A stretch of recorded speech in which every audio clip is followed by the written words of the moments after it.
Bijirwa ono yesaba wandisi w'ekibiina kya Common Man's Party mu studios already tuina yavuganyako ku ntebe y'obukulembeze w'eggwanga Honorable Robert Kasibante sebutukwaniriza oli bulungi asina mutawana President wa National Peasants Party just tulabansi bwetambula offices zamwe ziriwa ziri Kasubisebo mwina bamemba bameka kati bwe tuwogerera tulina ki bamemba bameka b'ekibiina kumbi bannayuganda bonna bamemba ba kibiina kubanga kulembera bapizanti abali ekyemisana kyokka nga ekyeggulo tebagenda kukira be basinga obungi mu ggwanga kyagala ogerageranye ku bululu bwe nafuna naku bantu bameka be tulina nga bamemba b'ekibiina kubanga ebyobululu ebyaliwo wali obimanyi bulungi era wabiraba so abantu abatugoberera tubayina so kumpi bannayuganda bonna bamemba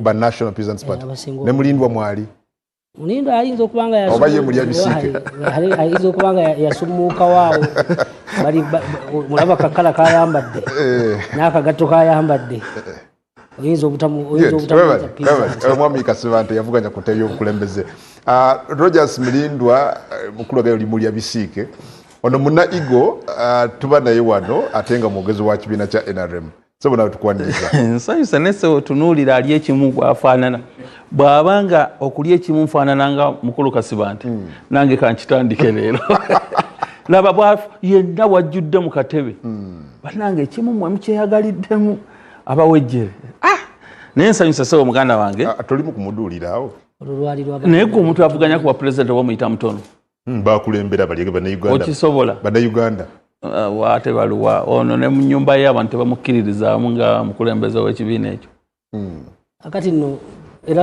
kuba tannawasa nandibadde muganda n'omukyala ayinza okuba yatuwa akalulu bwe twali wano n'owekitiibwa manyaga twakugamba ovanga essaawa zino n'omala ogamba nti ngenda kwesimba mu 226 oyinza obutafulumaawo kakati ffe tutye nze mbatya naye sebo okkiriza waliwo mukama wange omuwanika w'ekibiina ky'NRM Honorable Ambassador Babula Nekesa yafiiriddwa kitaawe omuto njala okusaasira bamuziise jjo mwami wa Budi Albert eri ebuwembe ebusia tukusaasidde nnyo ate njala bayozayozanga NBS olw'emyaka 18 emyaka 18 wano naakatuulawo emyaka 8 mu ntebe eno mu programu eno 18 ndabyeko abakubiriza oli wakuna emyaka 18 nalabako Muyanga Lutaaya nalabako Honorable nga tanagenda mu parliament ya Kazibwe Bashir nendabako wani yaddaka ndoza lwogwe mbuuse nga gwe tonnajja nindabako Kagwanjala Simon Kagwanjala kagamba yasooka yaliwo FDC ekyekibiina sikimanyi yali Muyanga Lutaaya eyaddako yali wa Nuupu Bashir Kazibwe nekuddako wa DP Kagwanjala nekuddako nze atalina kibiina ninda lwe nafulayo wa NRM nenjagala bayozayoza nga NBS emyaka 18 gyetambudde endowooza gy'amakulu gye tulifa abamu era twenyumiriza okulaba nti tukwata emyaka gyaffe 2 mbujivumangu babale nnyo Harold Kaija muna kibiina kya PFF amusiza kuba tulaba njagala okutwala omukisa guno okulamusa abasajja n'abazaana n'Akabaka bwe tukola obuwambe bwa kuno yonna gye muli bannaffe bana PFF mu Uganda yonna naddala nansana njagala aga ntosobola kubanga oli mu buwambe n'olabika bulungi bwoti omanyi ono ye mukudaaze wakiri ate oye bakomuleke naggaabwe era neso graduating naggaabwe ajja akyukakyuka luliro gwe yazambala kati ali mu kayiro kereere ajja genda naye asekulaki aseeseetuka akati agajja sebukala ndabako bulu kati bwaje buli kala gyo bagikola weekend agenze ndaba ku chairman w'ekibiina kyaffe omulodi Elias Lukwago Ruzira gyali ali ku painkillers nenda ku mukaddafe Dr. Besigye nja kusasira muganda wange Mwanga Kivumbi goba abasajja gwe twali tetunanamu kulisa kukuwona komera kati ate gyali tetutegeerayo olunaku lw'eziweze ennaku 3 bukya muganda affe Sam Mugumya abuzibwawo ng'asangibwa Embalala nakati tetumanyi gye tuli ye Dr. Besigye eri gyali ne Hajji Obedi bawezezaayo 6 mu 2 guno mugubi aziri 3 asatu mu 2 zennaku zokozeki zibamaze so nti buli kyolaba tekinyuma olunaku lw'enkya omulamuzi Baguma yayise Dr. Besigye mu kkooti okutandika okumuwozesa omusango naye ng'amutandisa okuwozesa omusango Dr. Besigye talabanga ku bujulizi ng'ate etteeka ligamba nti omusibe okutandika okwewozaako alina okuba nga amaze okulaba obujulizi obumulumika tabulabanga abaloye tamulabanga yasaba lutwasembayo yali asaba munnange mpa obudde nziremu nteeketeeke ttiimu yange ey'abalooya aba agimusabayo omusajja bwe yaweeza ensala n'amugamba toyagala bbeero ngikumye n'amugamba nti ate guli omusango gwali owoloopa gw'okunyigirizibwa kwa human rights enforcement application mbwambw abo wali ogamba abaakukwata lulabika lugambo kati nkya tugendagenda kulaba Mwami Baguma bwawozesa omusibe nga tamanyi biki ebiwosebwako. Moses Bijirwa ssabawandiisi wa Common Man's Party Jeno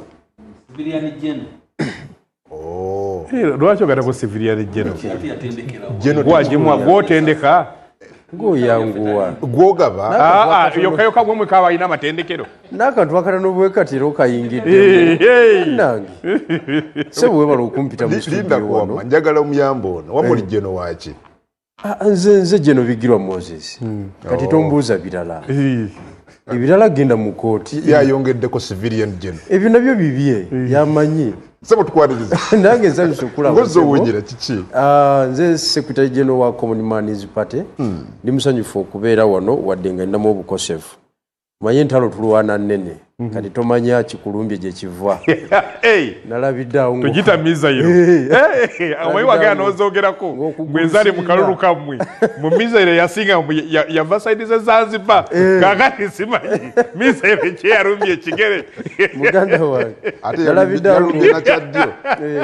nalabiddeawo ng'omugulu sirina bulungi nga siguwulira era jjo nagenza ogenda mu sikaani nga tebalina kye balaba nga badokita ne baŋŋamba gusapootinge abo otakola ebyo owedde so kati ndi magulu 3 sina kyakola teyakutaliza naye nga n'obulumi bw'amaanyi mu sikaani ensoga oba enzungu omulwanyi osigala weewalula okulabika nti olutalo lukola ki lugenda mu maaso naye nga ndi musanyufu okubeera wano ne bannange bano muli mutya mu Common Man's Party tutambula president ali atya president gyali akola emirimu gye ku level ye yewa president administratively naffe nitutambuza yes batambulira mu mpalo Ssebante bwe yava ebweru ate Munyagwa n'agenda tebabeera babiri ku ttaka lya Uganda lumu ate byaka Ssebante ebirala obigatemu ate Munyagwa ono president wa kibiina yagala tukoonaganya bwato kale webale ndoza ntandike ne Moses gwe kennyini nsonga ya omukyala Mariam Wangadya twasooka kumulaba nga avaayo nga yemulugunya ku bakomishona abamu n'ennonda gye balondebwamu ekyazeeko kulekulira yawandiisa ekiwandiiko mbadde njogerako n'omwogezi w'akakiiko kano nga sinaba kujja ku sheeno naga nti balinda president oba anakkiriza okusaba kw'omukyalo n'okulekulira oba nedda but at least ebbaluwa weeri nga yasabye addeko ebbali oba alekulire ekifo kino. What do you make of the developments? Tewali kakati ekisookera ddala omukyalo oyo emabegakawo twamulaba nga yemulugunya ng'agamba Bwana Museveni wakuba n'ekitiibwa akakiiko kano kawa ekitiibwa era twagala okutegeeza nti ebikonwa by'oggyeyo mu by'obufuzi n'ojja n'obisuula eno kuba kunyoomoola akakiiko kano. Ekisooka bukyanga NRA ejja mu power mbadde ate sinaba kulaba mukungu wa gavumenti ku level ya commission ali incompetent ng'omukyalo oyo mbadde sinamulaba. Incompetent? Incompetent. omuntu atatuukaanidde atalina busobozi atatuukiridde na mutindo ogw'ekifo kye bamuwadde. Otegeeza kyekyo ekyo yakidemonstratinga nga obukulembeze bwa National Unity Platform busabye okupresentinga pepa yaabwo ku nsonga ey'okutyoboola eddembe ly'obuntu. Buli lwoba ng'oli mu kifo kya gavumenti naddala ekyo ekiri ne mu constitution chapter number 1 actually constitution yaffe chapter 4 ekwata ku human rights yesinza articles enyingi mu constitution. Kitegeeza nti ofiisi ya buvunaanyizibwa eri Bannayuganda yalagira ddala nti talina busobozi buhandolinga divergence views. Yankwasa ennaku y'amaanyi to the extent nti ya orderinga n'abasirikale bafulumye ba clients be because omuntu atyoboddwa ku street abeera client w'akakiiko k'eddembe ly'obuntu ke kalina omulwanirira. Ate ye yabongerayo bwongezi nti mweyongereyo mugende bongere bakola ki okubatyoboola abantu we bagenza okwekubira enduulu. Oyinza okubeera nga tokkanya na NUP ng'omuntu omulala yenna. Okay? Yeah. Naye bwe kituuka ku position y'eddembe ly'obuntu beera impartial oba partial. Okay? Kwegamba ekintu kiyatulaga yalaga level of incompetence etabeeranga nawo.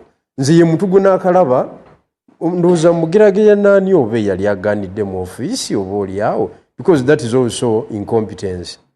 Ndowooza General Tumukunde yali aganidde mu ofiisi because that is also incompetence. Oganira otya mu ofiisi naye newe oli yali alina ki yali alina line of argument yalwana biki that kind of entitlement. Naye ono yagoba ba clients be n'ayita poliisi n'agamba mukole ki mu batwale wano. Ekyokubiri buli lwokwata ofiisi ya gavumenti oteekwa okumanya gavumenti ki gy'okoleramu. Ekyo kikulu nnyo okuba n'abakolera mu gavumenti. This is a national resistance government. It is not a democratic government. It's a military government. Nze tocha chamber zinakabeeramu zonna ne human rights violations zinakafuna zonna baba kulaga nti for us we are for human left. We are not for human rights. Wano woli ebigambo semwaye bikugamba nga wakatuuka okitegedde n'osala omuliro. This is not the usual police you deal with. For us we are for human left.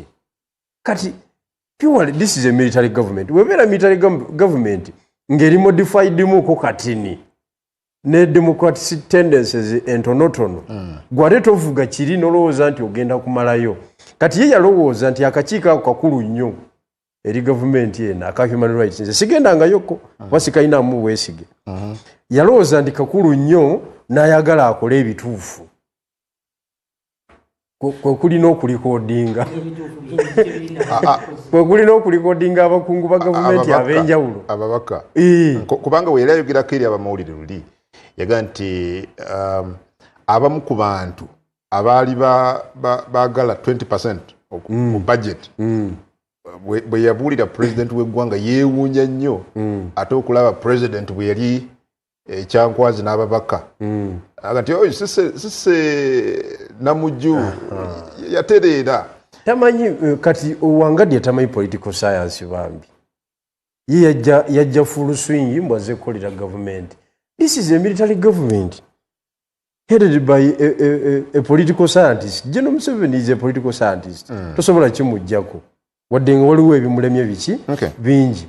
Kakati bw'anyoola mu gavumenti ye tosobola gitegeera ogenda okulaba nga gw'obadde olaba nga accused person a criminal person mu process ate nga mu maaso g'omukulu yejerezeddwa. Kati gwe asigadde oba tolina kyoyinza kukolawo. Kati obulabe bwagenzeeko kwe kuyigagana ne beeyayigga.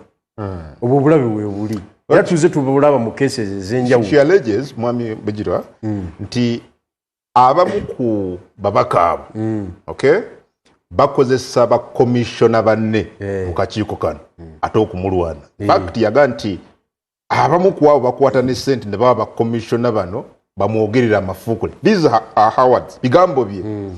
And do you therefore think nti ayina ensonga ogamba nti waakiri kanzireko ebbali kubanga kirabika byenkola? Anti ze muvunaana butamanya. Teyamanya gavumenti gy'akolera. Ate yagenda mu lutalo oluli deep kubanga abantu abali ku level ebbira mu national budget kati ng'ababaka abo kwangiza bino ebintu nabikolako ne petition namba nenjitwale waigigi yankubya bukubya miggo okiwulidde era gye gino egimu egitandise okukomawo omuntu ali ku level eteeka biliyoni 3 mu national budget aba ali ku level ekusaanyaawo obaani because that capacity is different. Bw'oba odiringa naye osooka okukuba tooki wa General Museveni providing security yo paka ku lasti oba taakisobole yali akikoledde kaani nti tewali olutalo olugendamu tolugendamu ekyo olina okukikola ki n'opimapima gwe ng'omuntu because national budget yaffe wano bagiwagikamu kumpi biliyoni 15 nga z'abantu awo ku palamenti n'abakungu okuva Minister of Finance aba budget committee ne bazituwala apartment ne bazizimba ez'amaanyi fe abali eno ne batulangira obutaagala kukola. Temwagala kukola mwe kyenva mukaaba obwavu temwagala kukola naye ng'omugamba nze dirungi gyewa gye nanfiisa biliyoni 8 mukono gumu sigirina therefore tonangira butaagala kukola ki butaagala kukola. Kakati Wangadya agenze ku kizibu ky'amaanyi era enduulu alina zikuba wa jjajja talina walala alina zikuba wa jjajja yalina okumuyamba akatuka agenzeemu. Bwami Kasibani ebigenda maaso mu kakiiko eddembe ly'obuntu Wangadya mpulidde nnyo bannabyobufuzi kudovuganya gavumenti nga bamwemulugunyaako ku ngeri gy'azzakolamu emirimu. In fact ebbaluwa bwe yafulumye nalabye abamu kubavuganya nga n'abamu bakulembeze nga baga nti kookirabe bulijjo twemulugunya ku ddembe ly'obuntu n'okutyoboolebwa kwalyo ng'otusenza bigere. Era njagala kusooka kwebaza omukisa guno okujja okwogerako eri eggwanga naye njagala n'okutegeeza mwami Mulindwa nga sinaba kutandika kwogera ku Wangadya nti otegeeze banno nti ffe tubawabula tebatunenya abo tujja ne twogera ku bintu tekitegeeza nti tubaakyuzinga naye tuba twogera okubawabula n'okubalambika. Akaseera kano ke mukyaliwo nga muli mu buyinza musobole okukolako bye musobodde okukola nga mubikola mu butuufu bwabyo eggwanga musobole oddibeeramu nga ababuvuganya abaagala obajja mu buyinza. Kakati ebyamwa mukyala Wangadya saabiwadde nnyo akaseo kakundana Mulindwa alinga tamaa ine dismissive ganga ntegedde nga ogawa kuno abavuganyako ne bagwa batuwabula kituufu omukulu akugambye bali ku ludda oluwabula gavumenti naye dimina otulina dimina nze njogera bagwa Mwami Kasibani tegenda mu maaso n'omuveeko naye ffe tuli baseketerezi tetuli bawabuzifu ekya mukyala Wangadya nze saabiwadde nnyo budde olw'ensonga bw'alabye ng'ayogera n'ebibadde bibeerawo ne byabadde akola nga byayogera olabe tebikwatagana na byabadde akola nti eggwanga lino politics ebbanga litumubaddemu waliwo kye tuyita diversion nti General Museveni ne banne babadde bakikolanga buli lunaku balaba nga waliwo ekitambula katugenda mu kulonda bali diverting batujje ku bino ebyabakiyamani babatwaleko bonna mu lukujjukujju kati bataddewo ekya Wangadya kubanga bw'olaba mukyali Wangadya engeri gy'abadde akwatamu ensonga ng'okuva mu 2021 tuyina abasibe bato baffe abannuupu abali mu makomera abatalina misango nga bali mu makomera naye nga tewaliiwo lipooti yonna gye yali akozeeko ekwata ku kintu ekyo. Obubbi obubadde bubeerawo abumanyi bulungi. Owekitiibwa Kyagulanyi ssaawa ya leero wetwogerera ali bweru wa ggwanga naye taliiyo lwakuba ayagala taliiyo lwakuba nti taliiwo lwakuba nti akola ki ayagala n'ebirala byonna ebibadde bitambula mubadde mubiraba.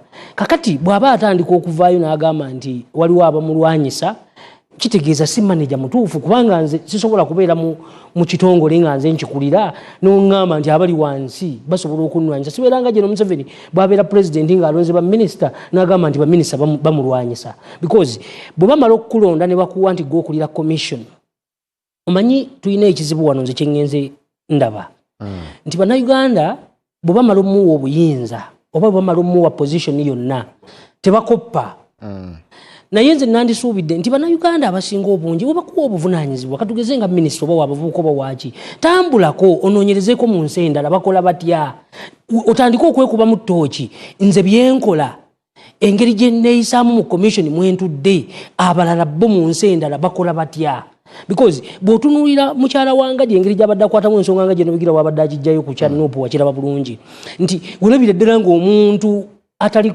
kugamba atalina neche bamuteekamu alinga yali yakigwamu obuki naye abadde akola ne bakomishona abalala kanti kyenkugambye nti bakomishona ne bamulwanyisa batuufu kubanga bw'oba bakuwadde bakomishona nga temusobola kutuula ne mulambika ensonga ne mukola ekyo ekituufu kye muteekeddwa okukolebwa naddala nga muli mu gavumenti ng'eya General Museveni kubanga olwaleero mwoli enkya tugenda kuba mulinda wano njagala okutegeeza nti olaba olwaleero yabadde yero bukeera ku makya nga tegiriimu naye bw'oba okoze ekituufu n'abantu basigala ku sayidi yo kubanga wakola ekyo ky'oteekeddwa okukola mu budde bwe wali oteekeddwa kikoleramu kati byakaaba ne byayogera tebikwatagana na byabadde akola era nze sisuubira nti ne mu commission alina kyakozeeyo ebbanga lyonna lyakoze eki era bannayuganda njagala kubagamba nti mwandisanyuse na busanyusi bw'aba yaresigninze nga General Museveni abadde tannabamugoba osanga tuyinza okufuna omuntu omulala asobola okutuula mu commission eyo n'amanya ki ekiteekeddwa okukolebwa mu commission n'amanya n'engeri commission gy'alina okugikola ki okugikwata well kikyataakoze kyeri alina okukola kubanga omu ku buvunaanyizibwa bw'akakiiko kano ku promotion eya fundamental human rights ku lwanirira ddembe lya buntu kunoonyereza kukola alipoota n'ebirala bw'oyogera n'abali mu kakiiko especially omwogezi n'omukyalo ono kennyini nti we have played our part tusambye rolo yaffe so kiki kyabadde alina okukola kyataakola kakati kino nja kunsonyiwa ngenda kireeta bwe nti commission zino ezisinga General Museveni aziteekawo bazibeeranga ez'okuguumaaza kuba kati bw'olaba mukyala wange ebbanga lyamazeeko njagala kutunuulira nnyo ku baana abali mu makomera kubanga musemateeka nga gye nobigira babadde ajogera mu gundi ey'okuna ekijjayo bulungi nti buli abantu abaana buli muntu aba n'eddembe lye kitegeeza nti mukyala wange abadde ayina okubeera nga atuwa lipooti erikwatagana ku ddembe ly'obuntu okuviira ddala ku baana okuviira ddala ku bavubuka abali mu makomera be basibidde obwereere nga tebabalese kuwozesebwa onfuna bulungi okusinziira betubadde bituyisemu mu kalulu konna ng'alina okuvaayo naawe ensonga n'aluŋŋamya kakati ffe ne twekwasa oba bitongole byakwerinda oba bitongole byaki naye nga ye akoze ogugwe nze siraba wonna waabadde alina kyakoze nga ne banne the other day era yagamba mu press conference yemu eyo nti president abamu ku bantu balonda okuba ku commission eno ngati akakiiko kano kawe ekitiibwa igambye still president w'eggwanga w'akakiiko kano ekitiibwa tosobola kulonda nga bagudde mu byabufuzi okay n'abo obwavu bwe buyinze obasuula eno bagira bafuna ekyokulya bwe bubbi akakiiko kaffe bw'oba oyagala kakola emirimu tandika okulonda abantu abagumidde si bano abaagala ekyokulya n'abo abagudde mu byobufuzi kati ebyo abirabye kati nga bamutwalaganya onfuna bulungi naye luli mu bbanga liri byonna abadde tabikola ki nze njagala kutereezaamu nti pulezidenti aba n'obuyinza obulonda abantu okubateeka mu bifo byonna by'abakoze eki okusinziira ku ssemateeka bw'alambika kakati gwe bakwasizza nga mukama waabwe olina osobola okukola training n'abantu abo babakuwadde osobola okuwandiika n'ogamba nti weekitiibwa pulezidenti ompadde bano naye nze ndaba okusinziira ku status z'abano abantu bayinza obutakola kyenjagala bakole mbadde nsaba onkyusizeemu ono munoonyeze ewalala w'omuteeka lwaki olinda nga ffe tumaze kufa tumaze kuyisibwa bubi kamba bulire abantu bali mayumba babula kwabika mitima olw'ennaku etuyitamu ennaku abantu babula kwabika bwabisigwa abantu basirise busiritsi pointi yange ogifuna bulungi kakati ebyo byakaaba bakiyita lumaamiro akabira bwerere kubanga tasobola kutugamba nti General Museveni abadde amuweereza abantu abagudde mu bululu omuntu asobola okugwa mu kalulu naye ng'alina amagezi agasobola okuweereza. Thank you. Mwamulindwa, newankubadde omukyalo nti yawadde ensonga mu baluwa gye yawandikidde president, but at least bwe yasemba okwogera eri abamawulire obuzibu bulabika nga bwali nnyo ku bakomishona baakola nabo era nabadde ntunulira kubamu ku bo mukaaga abalala olina Shifra Lukwago oyo member is a commissioner, olina Crispin Kaheru member, olina Jacqueline Atwaire Rwaburukuru member oba commissioner, olina Munakasanda Honorable Simeon Subuga commissioner, olina retired Colonel Stephen Mwesige commissioner, then olina Omara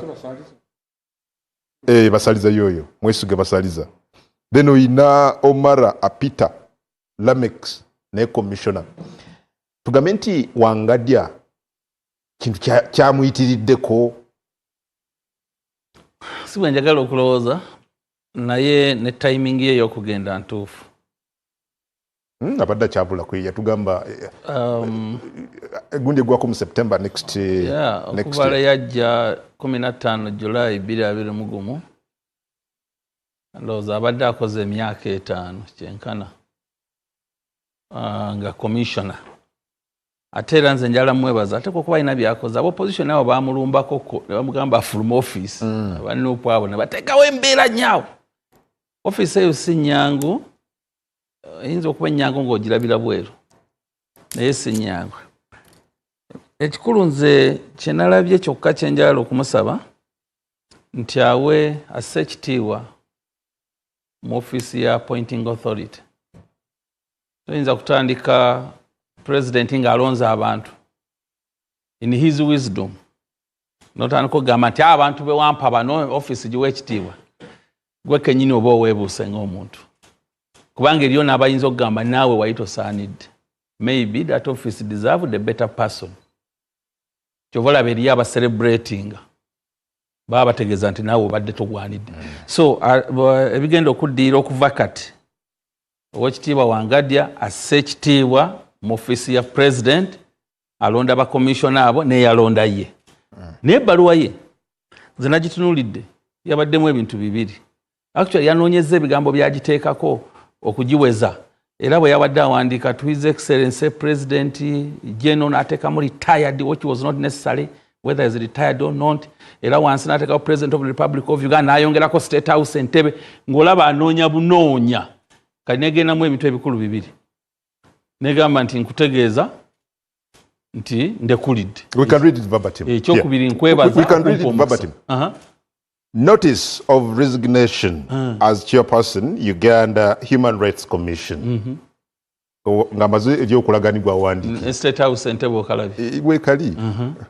Wekali. Then President of the Republic of Uganda takugenda ko. I hereby tender my resignation as chairperson of Uganda Human Rights Commission. I thank you for the opportunity to serve Uganda over the last years in the promotion and protection of human rights. Era nze njala kulowooza mu ndowooza yange ntegeeza bannayuganda nti president ajja kukkiriza okulekulira kwe. Ajja kukkiriza. Tulina abantu bangi abaagala emirimu. Bw'ofunayo agamba nti ngukooye tomukaka. Tewali kizibu owulira byazaayogera omukyalo ono. Ati kakati tagenze wa president kumutaasa bizibu. Bw'oba ne mukamaawo singa kati embeera egamba nti president badde nkunoonya naye nnemereddwa okufuna. Kyanjawulo. Naye bw'oba okutte bukwasi kati nze ne nkwata ekkalaamu ne mpandiikira Right Honorable Secretary General wa NRM nti ssebo ndekulidde nkwebaza. Bantu bagana ne Rogers lwaki wasoose n'omunoonyaako. N'ekyo bintu bibiri byanjawulo. N'ekyo nze kyendabawo ekirala gavumenti kyerina okutunuulira. Akakiiko kano baba bakalonda tekalina vice chairperson. Kabeera ne chairperson abalala babeera ba commissioners. Kati there is an administrative gap. Nti singa mbeera chairperson wa Human Rights Commission Ninga bano bonna bandi wansi bali at the same level. Bwe mbanze nemereddwa okukwatagana bano ani annyambako. You see, oyinza okuba ne vice chairperson ng'asobola okukubira ebiraka bino. Ye n'akwataganya bakomishona bano najja ewuwo ne mutwano ga nti omanyi mukama wange chairperson. I spoke to Shifra. I spoke to so and so. Ensonga ndowooza eri bweti. Ndowooza ntwetaaga simanyi lwayi obanga ssemateeka alina kugamba nti tulina kubanga tetulina vice chairperson. Kubanga obukiiko bulala bulina vice chairpersons. Kati that's the vacuum eriwo. Kati tulinda kimu. President automatically ajja kukkiriza ebbaluwa eyo. Naye kati tulinda kimu ko tewali ayinza kwassuminga buvunaanyizibwa either by seniority nti gundi yasingawo. Kakati kye balina okukola tulina okulinda. President banamala ogiddamu nkitegeddeko. Teweekitiibwa Wangadya agenda kukola press conference nga president amaze ogiddamu. Naye nandimusabye ti president waddamu ebbaluwa era takola press conference. Asirike busirisi? Ebisigadde asabe president audience. Ayogere naye. President naku zino wadde ayogeranga ojjuka bwe yagamba nti nali simanyi nti abantu n'abamu okujja okundaba basasulanga milioni 3. You heard that? Yeah. Mu office ye. Naye waliwo n'agamba yagamba ni bya Mukama somebody olwo bya Ruhanga ndoza bya Mukama nti yajja n'anyamba cleaning office. Yeah. Ebitagenda bulungi bisobola okubaawo. Naye bw'ofuna president n'omunnyonnyola the better. Thank you. Nocho the pressure may not help us. Nakasemberayo ddala. Nze. Offices zino ze batuwa. Taddala office eyo. Si nyangu. Kubanga how we define human rights. Buli omu alina bw'akidefininga. Waliwo ebintu ebitegeerekeka amangu nti bw'otulugunya omuntu kayija oli asobola okitegeera amangu. Naye waliwo n'agamba nti tulugunyizibwa naye nga ne gwagamba nti amutulugunyiza naye atulugunyizibwa. So ng'olina okusavinga parties zino zombi oggyemu ekituufu. In most cases weesanga nga waliwo atakutegedde. Naye obudde bwakoze nze ndowooza tumwebaze nti you've done your part. Naye weekitiibwa status yo owekitiibwa appointing authority. Well, bwana Kaja ebigera maaso mu kakiiko wali byaddaajiriza ebiseera bya medicagwa nti tubadde tusuba omuntu afaanaganako nga medicagwa then maybe balowooza yali very vibrant kye batalabye nnyo mu kaseera kano. Neeyanza nnyo akakiiko ako kali mu ssemateeka. Ndowooza ba chairperson bali 3. Mukyala Ssekajja, omugenzi Medicagwa n'ono. Akakiiko ako ssemateeka akateeka ku level ya kooti. Era kikasalawo kibayindinga. Kyova olaba balowoozanga nti akakulira asaana kubeera ku level ya mulamuzi wa high court. Si just munnamateeka nti wamaze okumala peni yo ku LDC jangwa sibigirwa omuntu emyaka 15 n'okudda waggulu. So wali suubidde nti akakiiko ako era kaali baddeko n'abantu abali ku level ya tribunal. Nti nga bw'ogendayo olaba juri etudde ng'ebintu level y'okumanya bino ebisobola. Omuntu yenna akakkanya omukyalo ebintu byayogera. Ebyo ebintu byayogera bikulu. Twali tubyogera naye kuno naye twewuunya bikabiise mu ye. Byennyini twalinga twogera. Ayigo nti bakwata obukiiko obwali badde obukulu ennyo ne bazifuula ejjirikiti. Kubasuula. Gundi twalinamu nti waliwo era kati essaawa zino waliwo abali mu kunoonya bakomishona abaafa bano abaagenda mu bululu kubaye bogenda mu resigninga mukama wange akakafo kampi kali mu gaapu tafaayo oba alina ebisaanyizo oba talina. Kakati bwana Kaija bw'otunuulira abamu ku bakulu bano abali ku commission eno for example. Omanyi si nkola yange kujja kubaabwe n'abakuddawo ne bakuprofilingira. Nze njagala kukuwa kyakulabirako. Bw'otunuulira for example Mwami Simeon Sobuga ayina ba masters mu ddembe ly'abuntu abadde mu poliisi abadde Sudan n'abalala. Bw'obatunulira n'ogenda omu ku omu saagala obwogereko nga gwe manyi abantu kuba omwo ate sitemuli gwe simanyi kweyo commission abatasaanidde oba otegeeza ki kuba kugambye levo ssemateeka gye yalowooleza kakiiko k'eddembe ly'obuntu ayinza okuba yasoma naye ng'awo si we yalikoze eki si we yalibadde akakiiko ako kaalibadde kalimu omuntu ng'ayinza okubawa NRM card holder naye nga ne objective nga simeewo nsoboka nasibayo oyo ino nomuganda wange so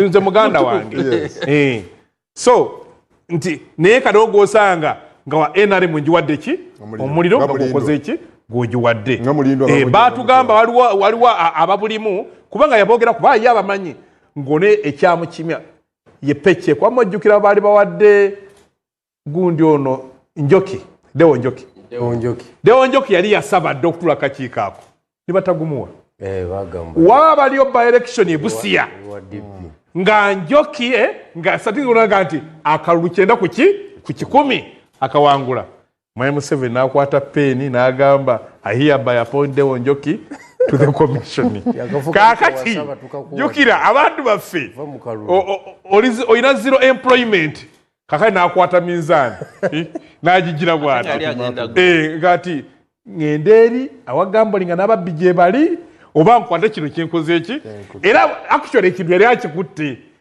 DP yamala kutwala nga nti opposition egamba tuwagira ojja kuba otukoze bubi naye nga tebakimuwaddembu yes era ne bakamunyagako kakati bamubonereza nga kino ekifamazo kigaana nga nakiyita kikoze eki takifune kakati ng'olwo baali bakimuwa bamucompromising enkola ya Mwai Museveni bwakola ebintu bye takuteeka mu office nti okulogo omulimu gwakutaddeko ttaaga gyakutaddeko you must just appear as if you're doing the job olina kulabika ng'agukola bw'osoma ekitabo Slow Poison kikimu kati ku bitabo ebipya ekya Profesa Mwamudani Mwai Museveni nga yakafuuka yakakwata obuyinza wano yasindika Honorable Ruzindana amukubire soka n'asindika otafiire nga mugabira igigi n'agaana Ruzindana yamutegeera obulungi kati Ruzindana n'abuuza bwe mbeera igigi sorry gundi Mwamudani ayagala nkole mulimo ki ansa gye baawa Ruzindana amugamba nti genda omubuuze eno gavumenti yiye mu kitabo ekitegeeza yuma era kyova olaba Ruzindana bwe yageza okukola ddala obwa igigi ekyamugwa agenda obuuze wasalule mulamu bombi begamba babiri bakoleki balamu ojjukira Betika yamuwadde obwa igigi bwe yagamba ndowooza obwa igigi obutuufu okebera abakulembeze tukozese lifestyle oditanga togezaako n'okikola abantu ajja so nti you must have oyina kubanga ng'alekana ate bagamba egimu kyagobya Betikamya bwe yayogera ekyama nti buli bajeti ya Uganda biliyoni 10 trillion 10 zibeeramu omunga zaabali kati nga bolabye mbu ya trillion 8 ziriko bannanyinizo ziri inbuilt kakati ezo officials zigenda oli yaŋŋamba obeera otya nga twakuwa ekifo kyaffe n'oswaza gavumenti yaffe kikoze ki ekyenkalidda so kati mukyala wangadya ayinza okuba along the umanyi gundi adaga obayimpwidde mulindwaga yaligeze n'ayogera n'omusaba bayife abasajja tulina ekizibu olw'okuba twagala nnyo okulabirira abaana affe n'emisaala katambaga nti oyo musiru Uganda yiye yayitudde butuuzi n'akola ssente kati abakyala okwabeerako oluusi n'omwami waliwo kibayita point of ng'awulire erejjoga aligizega wakiri nsuulewo ekintu ekisooka omukyala yasuddewo ekintu ekyo of course manyi okukisuulawo ye CV ekigenda kirinnyisa kuba kati abagattawo kunoonya mirimu giriki international naye kiyali yerabidde kale ompuliddewo waliwo n'abasaba omulala mpulidde mwami Kasibata batuwa omulala guno omulimu akakiiko ako tegagenda nkokukolera era Mwai Museveni agenda kunoonya mubabe kubanga olwayo mukyala wangadya buli muntu gwe tubadde tuloopa ng'asibira gye baamuwa mulimu ajaddukira oli gwe tuloopa agenda okusiba nga wangadya alina kusibira gyakola ki gyeyafuna omulimu tewali bwetengerezebwa wawulo ne yamugamba nti gwe obadde nga gwe tomanyi mbadde ngamba mulindo wano wabweru awo ne mubuuza wano e Uganda tukyalina gye bayita protocol mbu namba emu etegeeza namba emu namba 2 etegeeza namba 2 osanga namba 10 ng'ate namba 5 amukiikirira gwe tobiraba wano so kati wano mu Uganda kati esaazira ekiriwo gundi Muzeeyi Moi mu 2014 nga tannafa yagamba nti Mwami Museveni bw'otaaweeyo buyinza ekigenda okuddako nti gavumenti egenda kuba nga ekola kintu eki kimu kwe kulaba ng'ekuuma ggwe mu buyinza kati essaawa zino ekiriwo survival ya regime oba tosobola kugiyamba tutulire akakiiko kanyige gye kakozeemu generally bw'ojje ku bino ebibaddewo bya Lwangaddi okuwandiika nti alekulira but yo performance y'akakiiko ku nsonga z'eddembe ly'obuntu ebadde etya mu myaka gino n'etaano akakiiko nga Comrade Kajja bwagambye nti semateeka yakateeka ku mutendera gwa high court naye decisions zaako teziri binding tewaliwo institution ndala eziteeka mu nkola kunywa caayi in fact omugaso gwako nti bw'oba ogenzeeyo bakuwulirize nti amawulire gabeerawo n'oyogera engeri wati oba olwamu kwegamba kwolwo n'okola amawulire nekikomaawo ne bamanya nti naffe tufunyeeyo ofiisi yaffe etambula tufunyeeyo abatuloopera wano naye tewaliwo compensation n'emu gye baali bakoze tewaliwo recovery n'emu gye baali bakoze tewaliwo protection n'emu gye baali bakoze ebikolwa oba kitwandiise destructive actions gavumenti eno ekoze nyingi akakiiko k'eddembe ly'obuntu in fact kaali badde bize nnyo ng'oba oliawo poliisi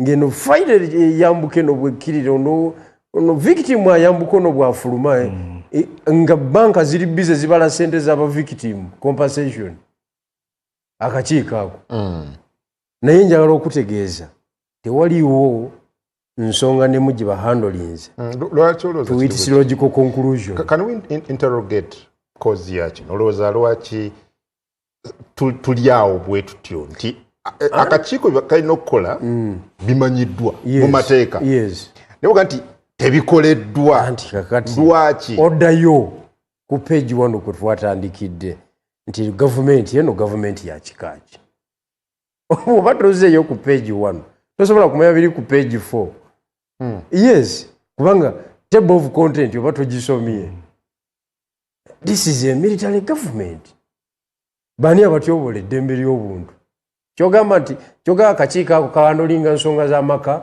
domestic violence nedda cases zivaawa poliisi yakukutte bubi amagye gakukutte bubi bakutokyalingira ku CMI bw'ogenda ku CMI bakugambye we are human left kakati ate gwonyumye emboozi eno mu kakiiko k'ebyokulonda okitegeera so obusobozi obukwata mata yonna ebeze ogituusa ku logical conclusion akakiiko tekabulina kubanga tekalina political backup. Yes. Thank you. Bomi Kasibanda, akakiiko asigaddewa. Bo baga balinda kuddibwamu kwa president but akakiiko n'eddembe ly'obuntu lye kalina okulwanira bisigadde wakati. Era nga bibadde kubanga nze ebbanga lyonna akakiiko likabaddewo nduza kyensuubira kye yakolamu ekyali ekyamaanyi oba ekyamagezi kyekyali coding ze yayogerako kubanga zirina kye zaatulaga ne zituzibula amaaso abamu abaali tebabimanyi kati ngafe ababimanyi nti ebibadde ebyo si bipya mu gavumenti nti bibeeramu abantu sente bazibbira ddala mu ziba bwetyo twali tetwewuunya naye waliwo abaali tebabimanyi nga babyogera babulira byakwewuunyisa so tulowooza nti ng'oggyeko ekyo ate era ne bwe yakikola kyakoma mu kkubo kubanga obalaba bwe yabaloopa bonna baddamu ne bayinaayina era omukulu najja n'aboogerako bulungi n'agamba era bali abanywa n'amayumba baagasigaza buli kimu n'emmotoka ez'ebbeeyi ziri ezitunula ng'omuntu bazituulamu era nga bali comfortable ate nga bali ku ssente wa musolo naye tugamba nti ng'oggyeko ebyo tulaba nga tewali birala bye bakoze kakati Mwami Kajja akiggyeyo bulungi nti General Museveni aleke system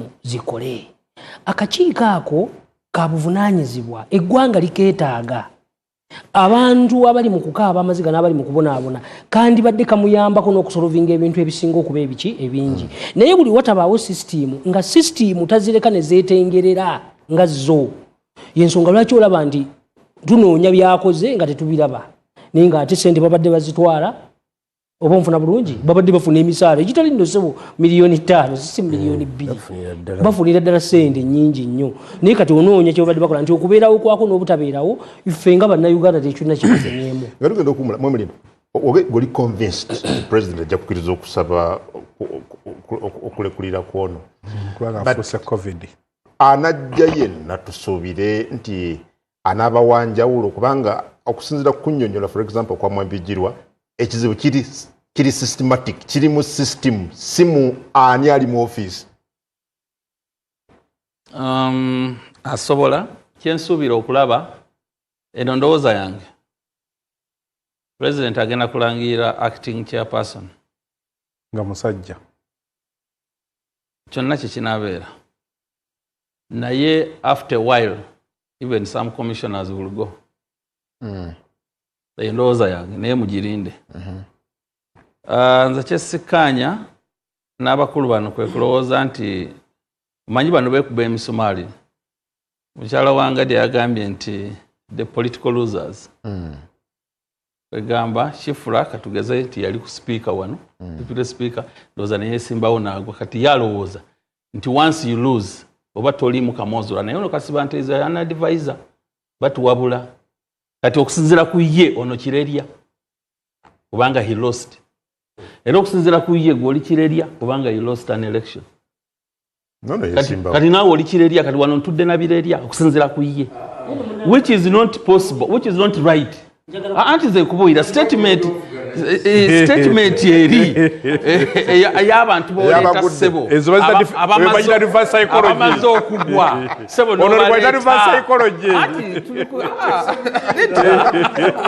nedda omukulu kyagamba njagala nkutegeeza omulundi ogusembayo toddangamu n'omulundi n'ogumu okuddamu okungeraageranya n'omuntu omulala yenna okujjako ongeraageranya ku mwami Museveni ngerageranya ku Dr. Kanokiza Besigye ngerageranya ku wekitiibwa Kyagulanyi ngerageranya ku wekitiibwa Munyagwa ekyo njagala okyuliriza essaawa ya leero nsobola okubeera pulezidenti w'eggwanga lino singa nze singa nayitamu abonna bakomishona bw'oyogerako abo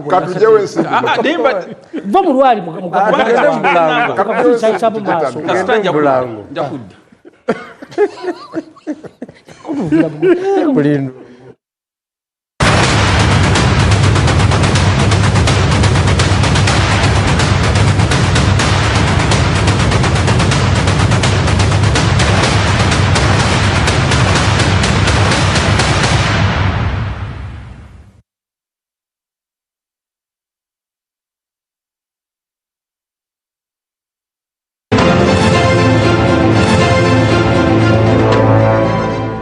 In your quest, did you face any sexual harassment in order for people to give you money to run these campaigns?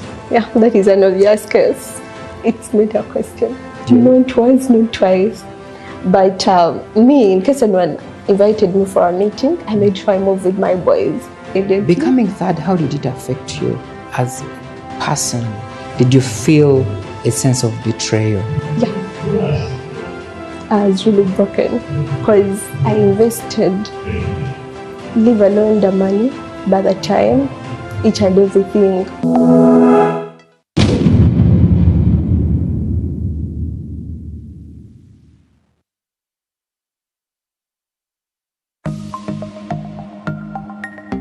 Better study tips. Choose a unique PIN. Avoid using common and easy to guess numbers like your birthday, phone number, or consecutive numbers. Also, do not use the same PIN for multiple accounts. In partnership with Uganda Communications Commission and NBS. The biggest World Cup Final Fans Festival is here! In Zambia on the 19th of July 2026. Forget about your tiny living room TV. On the final of the World Cup, all roads lead to the Yes Center in Zambia. Yes, will it be Brazil, Argentina, France, or Morocco? Catch all the drama on giant screens with Uganda's top artists, lethal DJs, and non-stop food and drinks. Tickets are selling fast. One match, one nation. Get Get your ticket now by dialing *165*20# and follow the prompts, or go to Momo Ticketing, organized by JAK Sports and Pacific Events. Teko mukaweefube waffe owalinnya step leero ffenna tulabe nti buli lugendo luggwa bulungi tusange ku mitimbagano omanyi nkyukakyuka gy'osobola okuleeta ng'okozesa hashtag yaffe hashtag linnya step.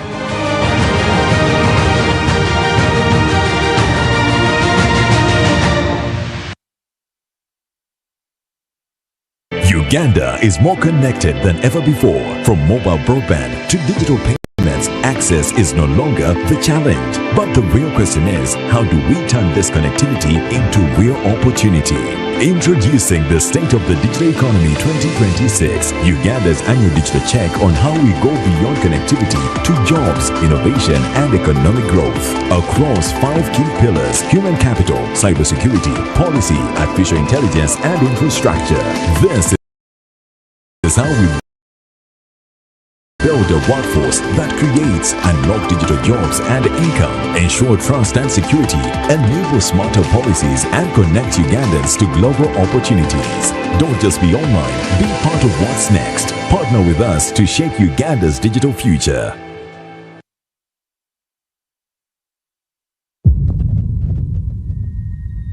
In the time it takes to watch this, the world will change.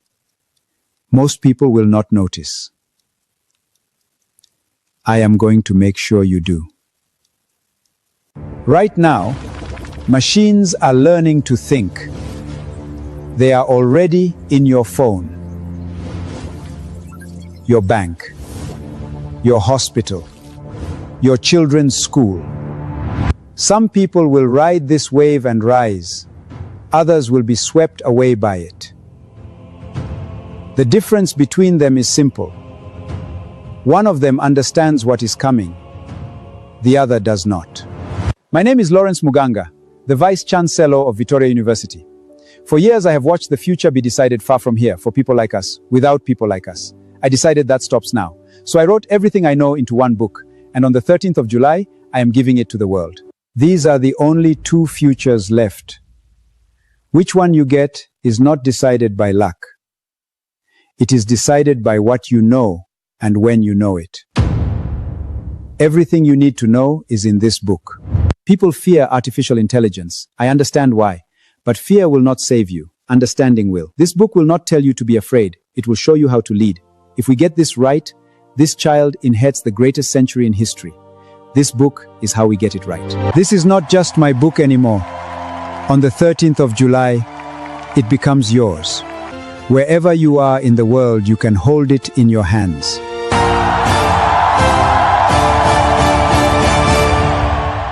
Read it and lead, or wait and be left behind.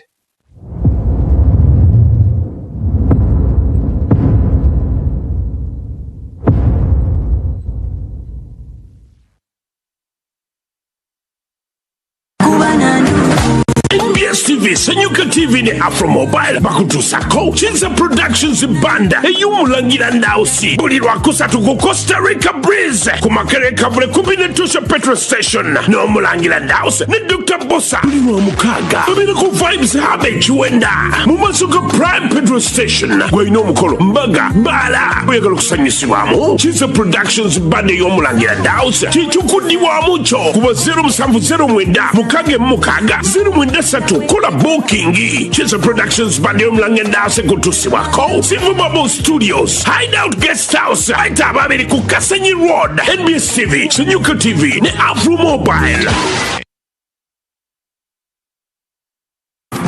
August 2026 is here! And Yada for Life presents Mujatu Sinze 2026 Nsima Edition on Saturday 29th August 2026 at Imperial Royal Hotel with a lineup of heavenly voices and ministers. Are you grateful to God for what He has done and accomplished in your life? Do you have a reason to ultimately thank God for? Get your deluxe ticket for 30k, gold for 50k, platinum for 100k, and the table at 2 million. Doors open at 4 p.m. Buy your ticket at Unique Uniforms, Uganda House, and at House of Rest, former Fidodido. For bookings and reservations, call 0760-595-316 or 0708-766-536. Mujatu Sinze 2026 Nsima edition, and proudly sponsored by Yuga Tunes, Afro Mobile, and Yuka TV, and NBS Music.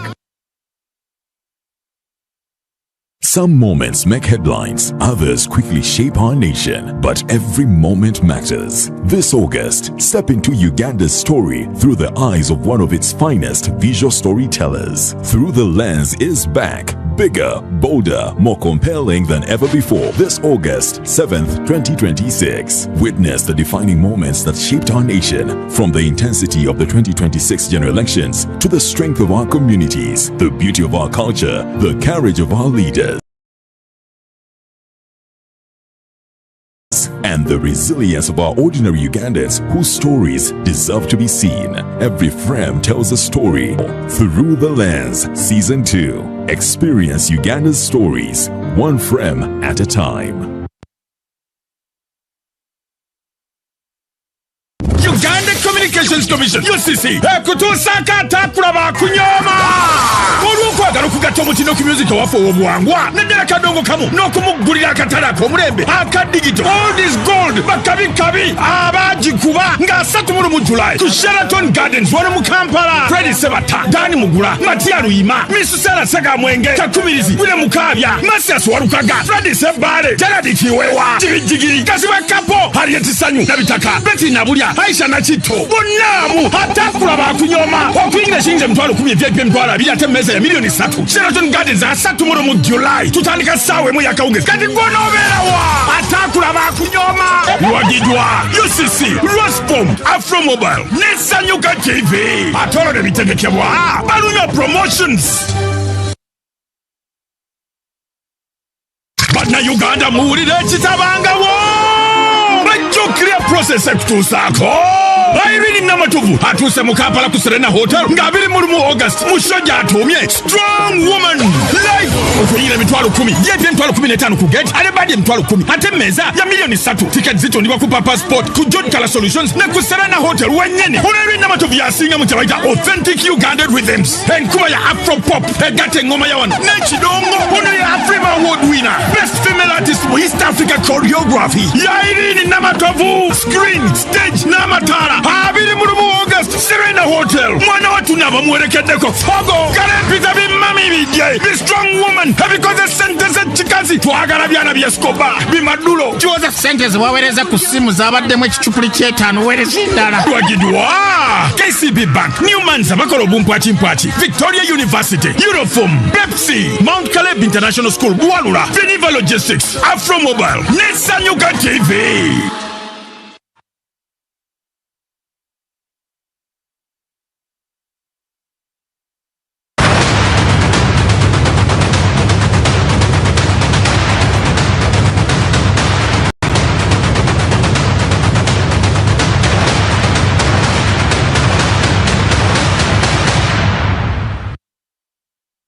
Alright, kale tukyali ffenna ku NBS TV, NBS Ego kwetuli, #NBS Ego gy'okozesa okuteesa naffe olunaku olwaleero. Tutunulidde ensonga z'akakiiko k'eddembe ly'obuntu.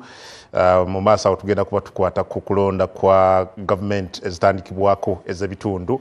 Naye nga abamu kubalaba ndabye wano mugaale wange Alex Bukumune, mwogezi w'akakiiko k'eddembe ly'obuntu mu ggwanga, alina okutangaza kwakoze wano and mujja kukkiriza kubanga atandise nawe Mwambijirwa agaye Mwamikungu Mwambijirwa ntangazeemu akakiiko kalina amaanyi power of court okulagira omuntu gwe kazuula nti eddembe lyalinyirirwa aliyirirwe. In 2025 alone, the UPDF paid 378 million Uganda shillings in compensation of victims. So it's not true that we just host tribunals. A second. It's not true that we just host tribunals for people to appear in the media. Our tribunal decisions are binding and can be appealed against in the High Court. Now, yongerako wano. In 2025, the Uganda Human Rights Commission conducted 1,065 inspection visits to places of detention, including 684 police posts, 139 government prisons, 9 remand homes and rehabilitation centers, and 7 military detention centers. The Commission observed improvements in the release of persons pending ministerial orders and maintenance of updated registers and the separation of female and male inmates. Akulaga byebakoze finally n'agamba wano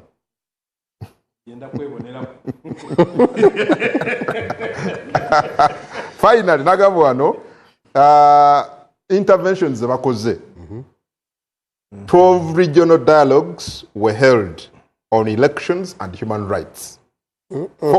440 officials from the Uganda Police Force, Uganda prisons, the judiciary, actors were trained in human rights-based approach to service delivery for refugees and host communities in Koboko district.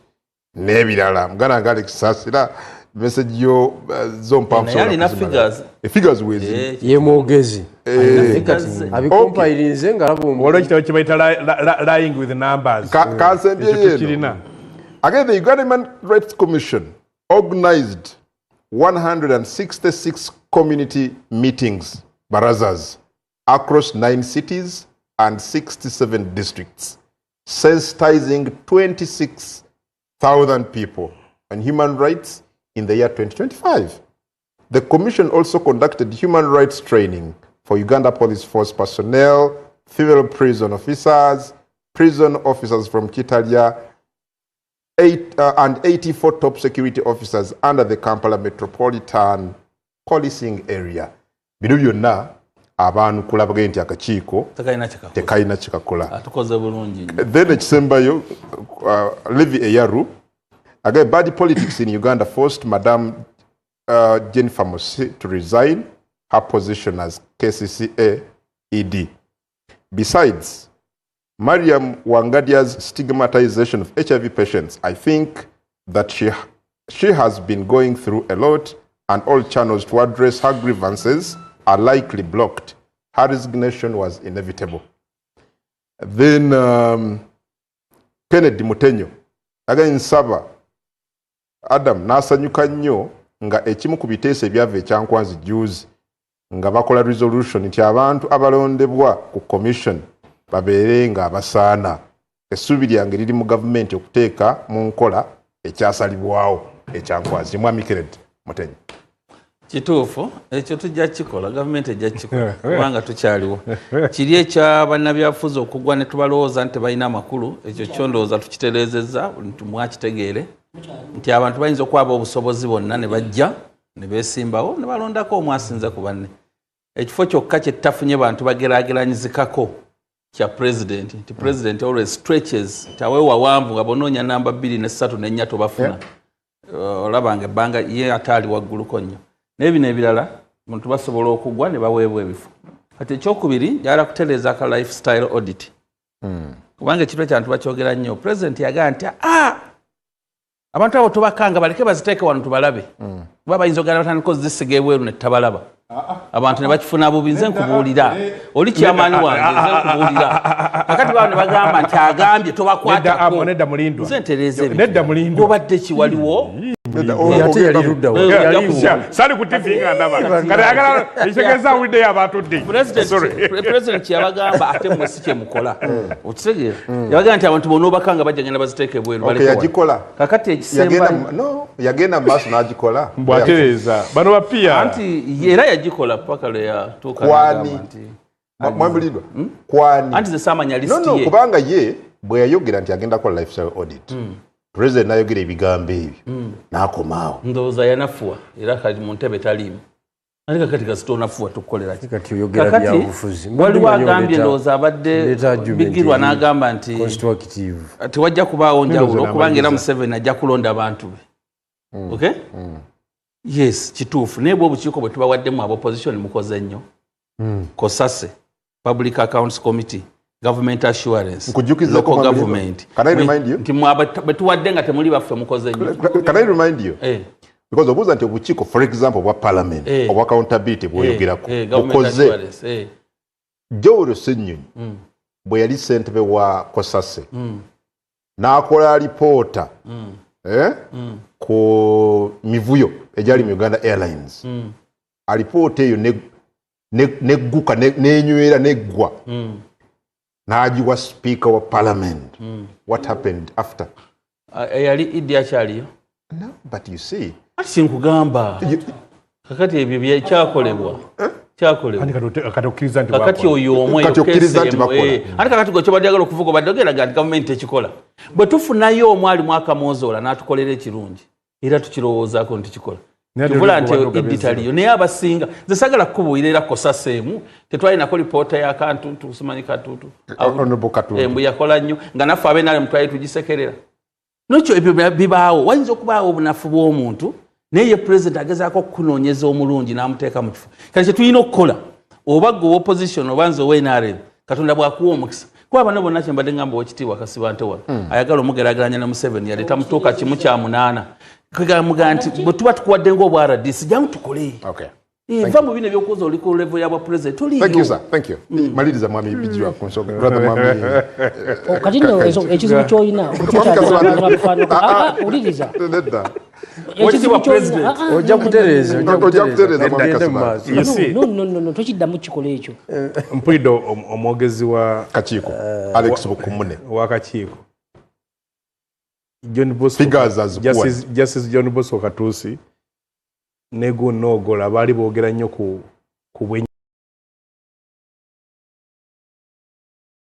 bwennyanja ne Faith Monda bwennyanja obuto teboogera ku ki emisango file ez'ogamba mbwe ziyinza okukola impact y'amaanyi tazoogerako ajja kugamba nti YPDF nga yasoozezza omuntu oyo gwe baakola ki gwe baalirira emisango egiri tract egigenze negigendayo tegikoleddwako okujja nga alina muwakuwakanya mukama we byabadde ayogera era byaganye okubya addressinga wiiki nga 2 emabega akakiiko ka human rights kabadde ne gye bayise public dialogue yabadde ku Golden Tulip eno ogunde erya ku Kafu Road ne batuyita nengendayo bwe ngenda netuuka ngendo basanga bali abageye boogera nga biboogera nga mpulya NGO wadi boogera Luzungu nembagamba okusooka omutwe gugamba public dialogue kibayita public meeting nyimanyi tebe ya town hall meeting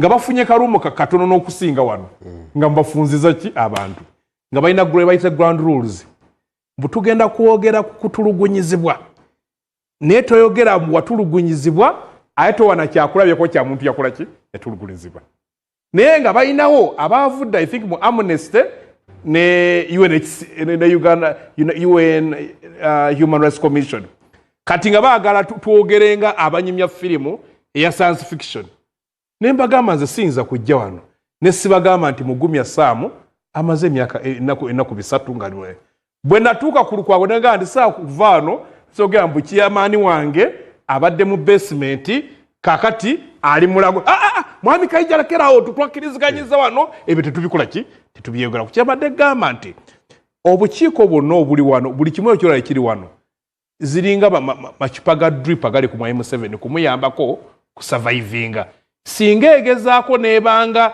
eraga nti munafunafu obwo buziba buze kakati akakiiko nkyala wangadya era gundiye eri sottering fenga bakola teacher ebbaluwa ebadde blank yanoyinza kyabagala kuba olaga nti nkwebaza okumpa omulimu tekulidde eyo mu nsi yonna resignation sigikolanga ki sigirabangayo ekutegeeza ayinza n'okubanga waliwo abamutadde gundi tekintu kyaffe olaba n'olupapula lwabawadde singa basodutira ku TV dukulaga ng'olupapula lwa embuzi lyamaze okugaaya kubanga bulijjo ebbala zetera okulaba kaba kakase akati ate bassaako ne busitiika waggulu ku sampo ya waggulu nene ya wansi ekitegeeza nabo balaka balina ebigambo tulaga nti owulidde mwayi mulindo akyagambye designation omukulu agenda kugikkiriza ekyo nkimanyi ng'ekitegeeza nti babadde bamutaddeko no babadde bamutaddeko akazitwe suula ekintu kyaffe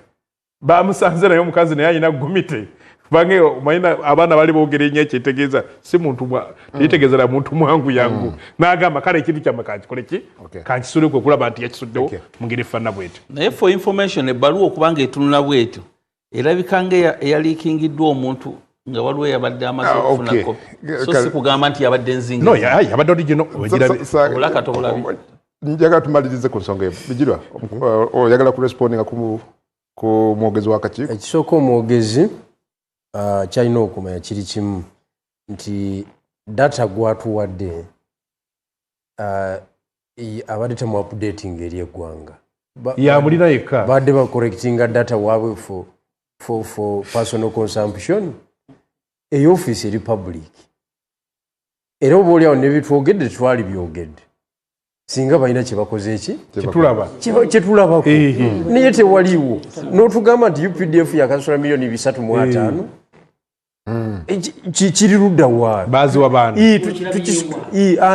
ani gwe baawa enkya batuze press conference baboogera amanya tugategeere balina sente nyingi ze baoperatingiramu balina akugamba information eyo nerimu annual report yaabwe y'omwaka 2025 ate kakati tusome document ya page 8 tuli kuwasiwasi binonya kyakulya ebyo ebintu balina okujja babitubuulire on a weekly basis okiwulidde kati wuuyo kajja akugambye yagenda mu nkiiko zaabwe ne muli meeting nti okoma wano okiwulidde kati meeting kyeyo nti okoma wano nakati ekyokubiri nzirayo ku nsonga yawe wangadya namusaasidde nnyo jjajja yamuwa obulikodinga genda mulikodingira ababbi ye jjajja yali yayingira dda mu lutalo lwa Anita Among nga gwakuba kuba bali abaali babbira mu budget baali bakola Anita Among nga gwakuba kati ono ali ku levu y'obulamuzi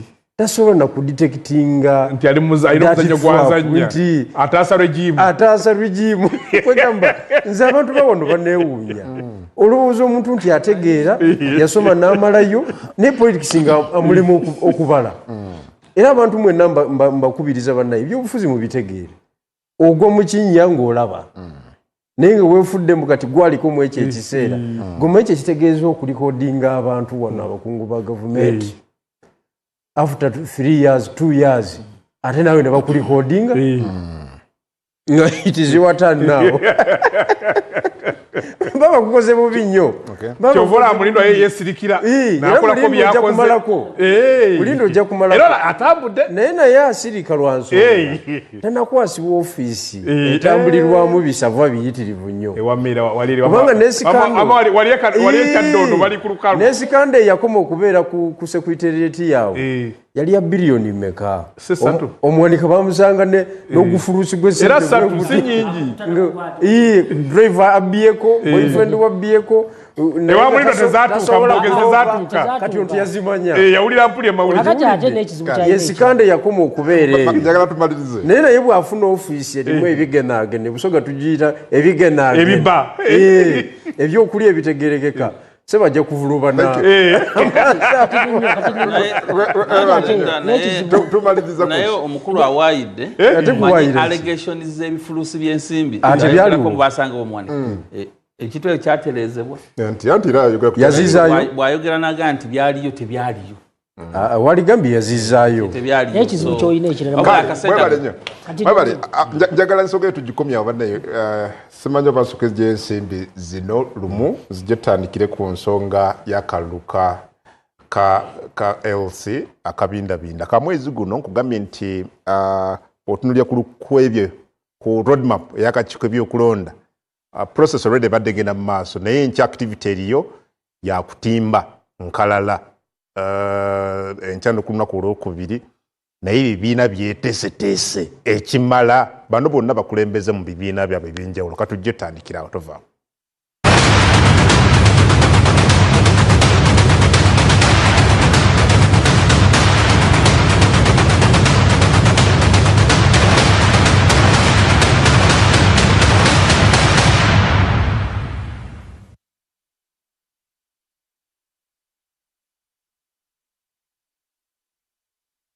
This July, NBS Television brings you closer to the stories everyone will be talking about. The drama gets deeper with gripping series, local movies, and characters that feel like home. The updates get faster with live coverage of events, breaking news, and real-time moments as they happen. The conversations get bolder with powerful interviews, current affairs, celebrity sit-downs, and voices that shape the nation. From the newsroom to the live scene to the stories that move us. July on NBS Television is fresh, emotional, urgent, and unmissable. NBS. Always.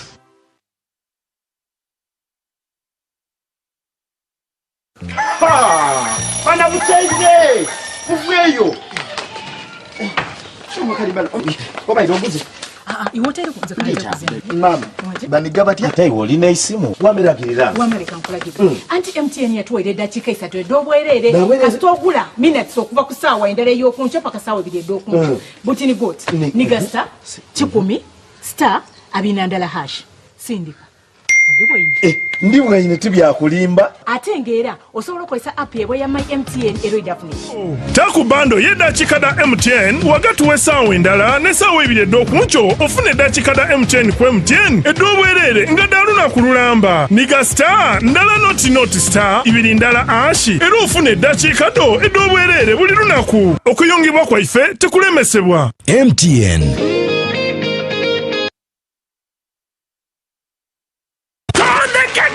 Festival ya King Saha! King Saha fuza songa! King Saha fuza King Saha! Katana lumisiza kolono! Mutondeke kolono festival! Gakumina nyanga 5,200 mukaga! Yonebe kolono airstrip! Hokinge mtwale bidi! Yepe mitwale tano! Emeze ya mkande musatu! Waluoina yobu tano! King Saha beko wale! Namasaka marize! Wanampiji marize!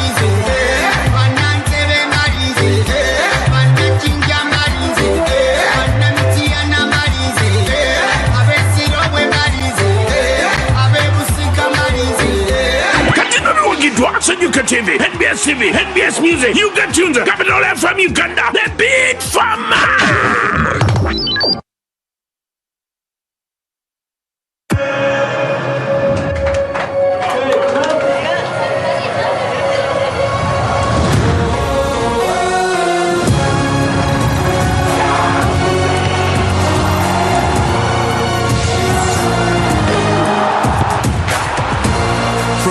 June to 19 July, everything can wait. The FIFA World Cup 2026. Catch all 104 matches on 4 dedicated channels, live on SuperSport, only on GoTV. Tired of the same old TV? Tap into endless action, heart-throbbing romance, and mysteries that keep you guessing. Afroflix, 24 hours of cinema magic. Chino chibanda che nyini only on Afro Mobile. Mtero bagamba timufubanga nnyo okubeera awali abantu abakulu. Olumu mugana abaana nti atobera awali bantu bakulu. Influence is more than followers, it's impact. At Next Influencer, we connect brands with the right voices through a thorough vetting and discovery process. We onboard influencers with hands-on workshops that build skills, unlock real opportunities, and fuel professional growth. Brands find the perfect match, influencers get dignified jobs, and audiences experience authentic stories. This is where influence becomes value. Next Influencer. Create, discover, connect, influence.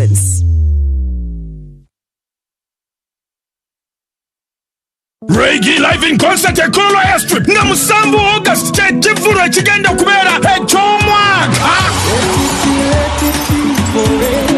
Get ready! But the biggest Best Ugandan show mu style ya kitombola waggulu matala screen stage ne sound nga byonna bya Phenom Records sinye emitwalo 3 ale badi ngokozesa momo emitwalo 2 bya emitwalo 5 ale badi ngokuze ku momo emitwalo 3 emezi y'abantu omukaga ya milioni 2 ey'abantu omunana ya milioni 3 nyiga kamunyenye mu mukaga 5 kamunyenye 20 otunga tiketi yawe Luigi yata Western Uganda n'amaani ati ninyetavembara ababushenyi igara yantonde abeibanda rukunjiri mwije murebe mwana wanyu nachitera Honda eno shotwagara mwe byani byanywa mate ebishagara ebishapa stacking koranyenye kororo strip musambu August bitegekedwa Abitex Promotions.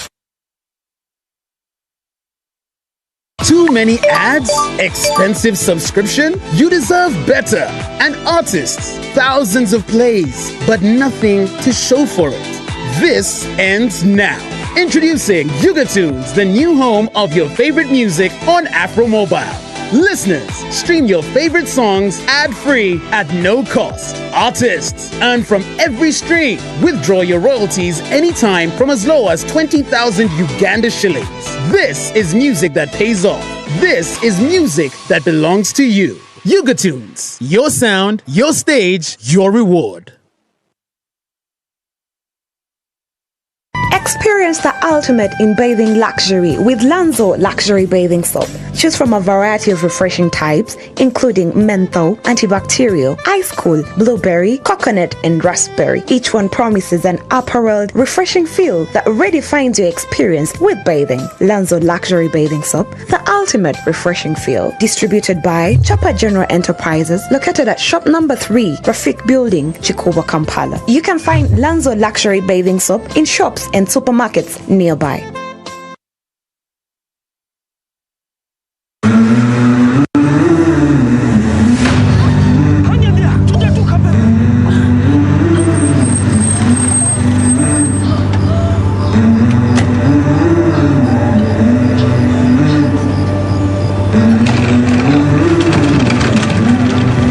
Every life begins in a moment like this. Certain, planned, full of promise.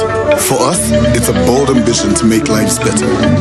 Because somewhere, someone is stepping into a world of work for the first time with the confidence that their retirement is taken care of. We make dreams possible. From owning homes to scaling businesses. And when health takes an unexpected turn, help is there when it's needed most. And because legacies matter, what people build does not end with them. It's passed on. We value moments with go-getters, bold dreamers and believers. Different paths, different rhythms, with one shared belief that financial freedom is within reach. For 40 years, we've made lives better and fueled Uganda's economy. Through careful investment, we have supported businesses, created jobs, and backed our nation. To us, it's more than saving. It's believing in effort, in patience, in possibility. It's making lives better. We believe in you, in us, and in Uganda.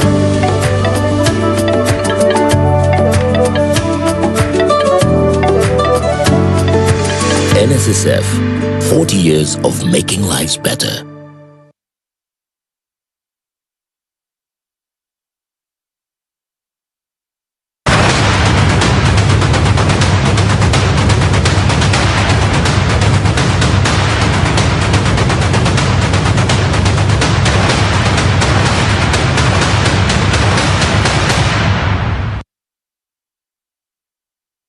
Kale tukyali ffenno kyali mulabi mulungi wa Eagle ku NBS TV ayagala okuteesa okozesa hashtag NBS Eagle ku social media platforms zaffe n'otuwa kyoteesa ky'obuzuba kyowabula obubaka tujja kwongera okubutunulira n'okubwetegereza okufuna endowooza ekube tukubaganyako ebirowoozo olunaku olwaleero.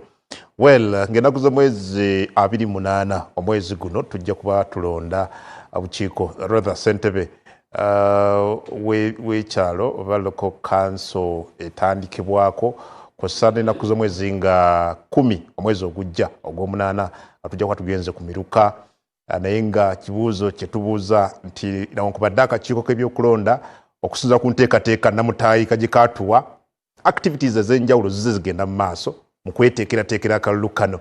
But how prepared are the political parties? Muganda wange Bijirwa Ssabawandiisi wa kibiina Kiramba, Mwami Kasibante President wa kibiina Kiramba, Mwamulindwa mwogezi wa kibiina Kiramba, muganda wange Kaija mukulembeze mu kibiina ekya PFF. So bonna bakulembeze. But so how prepared are they? Mwami Kasibante, njagala ntandike naawe bwe tubadde wali mu ssaawa esoose otandise na kwemulugunya nti waliwo diversion okubajja ku mulamwa mweteeseteese muteyogera ki ku kalulu kano n'enteekateeka egenda mu maaso. Era bikyembadde njogerako luli kyekino ekyamwami Mulindwa nti ali wano tamanyi mukisa gw'alina kutuula na mukulembeze kakati ye mwogezi kati bwafunanga omukisa n'otuulako n'omukulu toddanga mu bintu byakusaagasaaga oyinza okusomukkiriza kudivertinga kakati obululu bwe tugendako bwaba chairman naddala ab'ebyalo n'abakyala nga National Peasant Party olwedde tumaze okufrontingayo abantu abasukka mu 600 mu bitundu ebyenjawulo. Nabaddeko ekabula byongo 2 days back nina kye nalabye nti gavumenti ekyalina obunafu bw'erina okutereeza. Ekisooka akalulu k'omugongo kano kalina gavumenti erina okusala amagezi gonna okulaba nga ekyusa kubanga yali nkola yadda tugenda kudda mwalabye byaliwo mu primaries naddala ezaabano eza NRM ezaali olaba okulwanagana kwali kungi era tubadde tusuubira nti by this time now General Museveni nga amaze emyaka egisukka 40 mu buyinza essaawa ya leero twandibadde tukyali ku nkola ey'okusimba mu migongo. Tusuubira nti ekyo kigenda kuleetawo enkaayana okuyombagana empalana mu byalo naddala ng'ewaffe Mityana nabaddeyo kati waliwo aba National Peasant Party abesimbyewo waliwo aba NRM bali bagamba nze ngenda na president wange wagenze kakati ate oli naye entalo kwegamba ziri awo. Then ensonga ey'okubiri akakiiko k'ebyokulonda nako tekaakoze kimala kusensitizing abantu n'ennaku ze kaataddewo abantu okuligestaringiramu tebaafuddeyo ku muntu wa gavumenti akozesebwa kubanga bataddewo from Monday to Friday. Kakati waliwo abakeera mu office oba abakola mu mabanka ng'alina kuvaawo saawa emu ava waka saawa emu akomawo saawa meka saawa 12 oluusi saawa emu kitegeeza ye tafunye mukisa kugenda ku registeringa kubeera nga yeenyigira mu kalulu kano. So tulowooza nti ekitongole ky'ebyokulonda Electoral Commission erina okutunula mu nsonga ezo okulaba nga bannayuganda bafuna obwenkanya naddala mu bifo bino kubanga tutandikira ku bifo bino bye bitandikirwako abantu batabyenyigiramu abantu batafuna bakulembeze babeetaaga biyinza eggwanga liyinza obutabeera mu bulungi. Tubadde mu kulonda kuno tubadde okwa waggulu ne bwe twali ndooza mu kulonda kw'abavubuka special interest groups era wala nti NRM ya dominating yabasaanikiramu abali kuduvuganya gavumenti era ne baluga nti bo baali beeteeseteese bulungi ekimala. Twogera ku byalo ebisoba mu 7,000 okay muyina nteekateeka gyegenda okubayambako okuziyiza yet another domination by the NRM bo abakugamba nti bagenda mu kalulu already nga balina obukiiko bw'abantu 30 ku buli kyalo okwetoloola eggwanga. Kakati disadvantage ffe abalina ebibiina ebiringa ebyabano bibiri gye tusanga nti bano esente zaffe ez'omusolo ze bakozesa nga bagenda okwengeejinga naddala betugendamu ebyokulonda bino bitugendamu kati nga ffe ebibiina ebirala ebiriwo ate ffe tulina okunoonya sources mu mikwano gyaffe ab'e Bulaaya ne bannaffe okulaba nga tuyingira mu kino kyetukola ki kyetulimu okulaba nga tusupporting kati for instance nabadde nina okuweereza materials captura kwani materials mpopula ogibajjuzaamu kubanga omuntu agenda okwesimbira ku kibiina kyo alina okulaga foomu eyo kapucholwa kwani buko kati empapula ezo zirina kugenda nja olwansonga nti mu districts z'endala zonna nasobodde okuziweerezaayo mu budde naye olw'embeera y'ensimbi tosobola kakati ono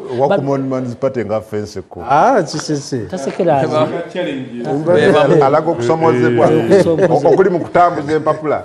So tulowooza nti tulina okwongera okwetegereza ekintu ekyo nga bwe kirina okubeera okulabanga eggwanga kugamba tubeera equally tubeere nga tusobola okuvuganya eggwanga lyeteeseteese is the country prepared for this? Anti kyenkugamba ekiri mu kusooka nti bwatabaawo sensitization emala electoral commission erina okutwala obuvunaanyizibwa okusomesa abantu abagenda okulonda n'okulaba nga buli muntu yenna emusomesa yandibadde alonda atya okwewandiisa kubeerayo ddi abantu abamu n'okubitegera babitegedde bamaze n'okwewandiisa so kati Nalabi Minister webale nnyo nja kudda mwami Kaija Nalabi Minister avunanyizibwa ku nsonga za local government mu parliament weekend kakati akakiiko k'ebyokulonda kazze kasomesa abantu through television, through Minister wachi? Wa local government. Televisions, radios, ne social media. But babera banji kakati olusa bayago bategeeza katekola ki nkagugolinga nenkafuna. Hamo baddo kyandira mu omusajja onayingiramu. Neddo baddo mbuuza nti minister ki nego minister wa local government. Ngategeeza nti okunnyonnyolwa okusomesa for education kugenda maaso akakiiko ebyokulonda kalikola omulimu guno kayita ku radio ne TV ne social media and that's why I'm basing to ask ekibuuzo nti okuteekateeka okumala kukoleddwa nga tugenda okulonda omwezi guno gwali mawulire okusomesebwa okwo okulabye mpulidde okuwotinga parliament gwe okulabye siraba bulango ku TV ne radio. Omayinza ennyumirwa nnyo kibayita reality. Kuba Uganda yensi nti ekkiriza omuntu najja n'ayogera obulimba n'agenda nabwo. Oli n'amusaako ne guuni ne kamera n'amusaako n'ayogera nga n'amutaddeko kamera amanyi mbw alimba ne babikwata ne bajja nabikola ki nabituwa. Ate kati gwe nkwagadde okkiriza tobikola ki? Obumala nange sibukola ki? Obumala sibulaba. Kakati simuwa abasomesa wansi wa kitanda. Waba kugo bayita naga gundi jamu tukubuulire bwe batyo naye obululu obuze bubeerawo butambula buzze bwongera ku kyaya bantu kulonda violence eyatuuse mu Buganda ku luno ebadde eri mu Katokorido ng'eri mu Ankole eyoli okujja ka boxi n'atiikinga obuntu obuliwo n'abuyiwamu era abantu b'omwankole ebbanga lyonna tebalonda asinga famire ngo oyina amagye oyina muganda wo genero oyina muganda wo ki kati asinga ranka yakitwala ne mu Katokorido kati nga mu Buganda baabasonyiwa ettesenga nti abaludde mu mundu temubatawanya ne mu Northern Uganda kati bagenda nga beexport akati ku luno Ubyala byechaze neno nekijja nekigenda na muganda ngeki ebusoga ntibajje ne bakakujja ko boyagala batoyagala ne bakatwala akaluka abavubuka nze yakalaba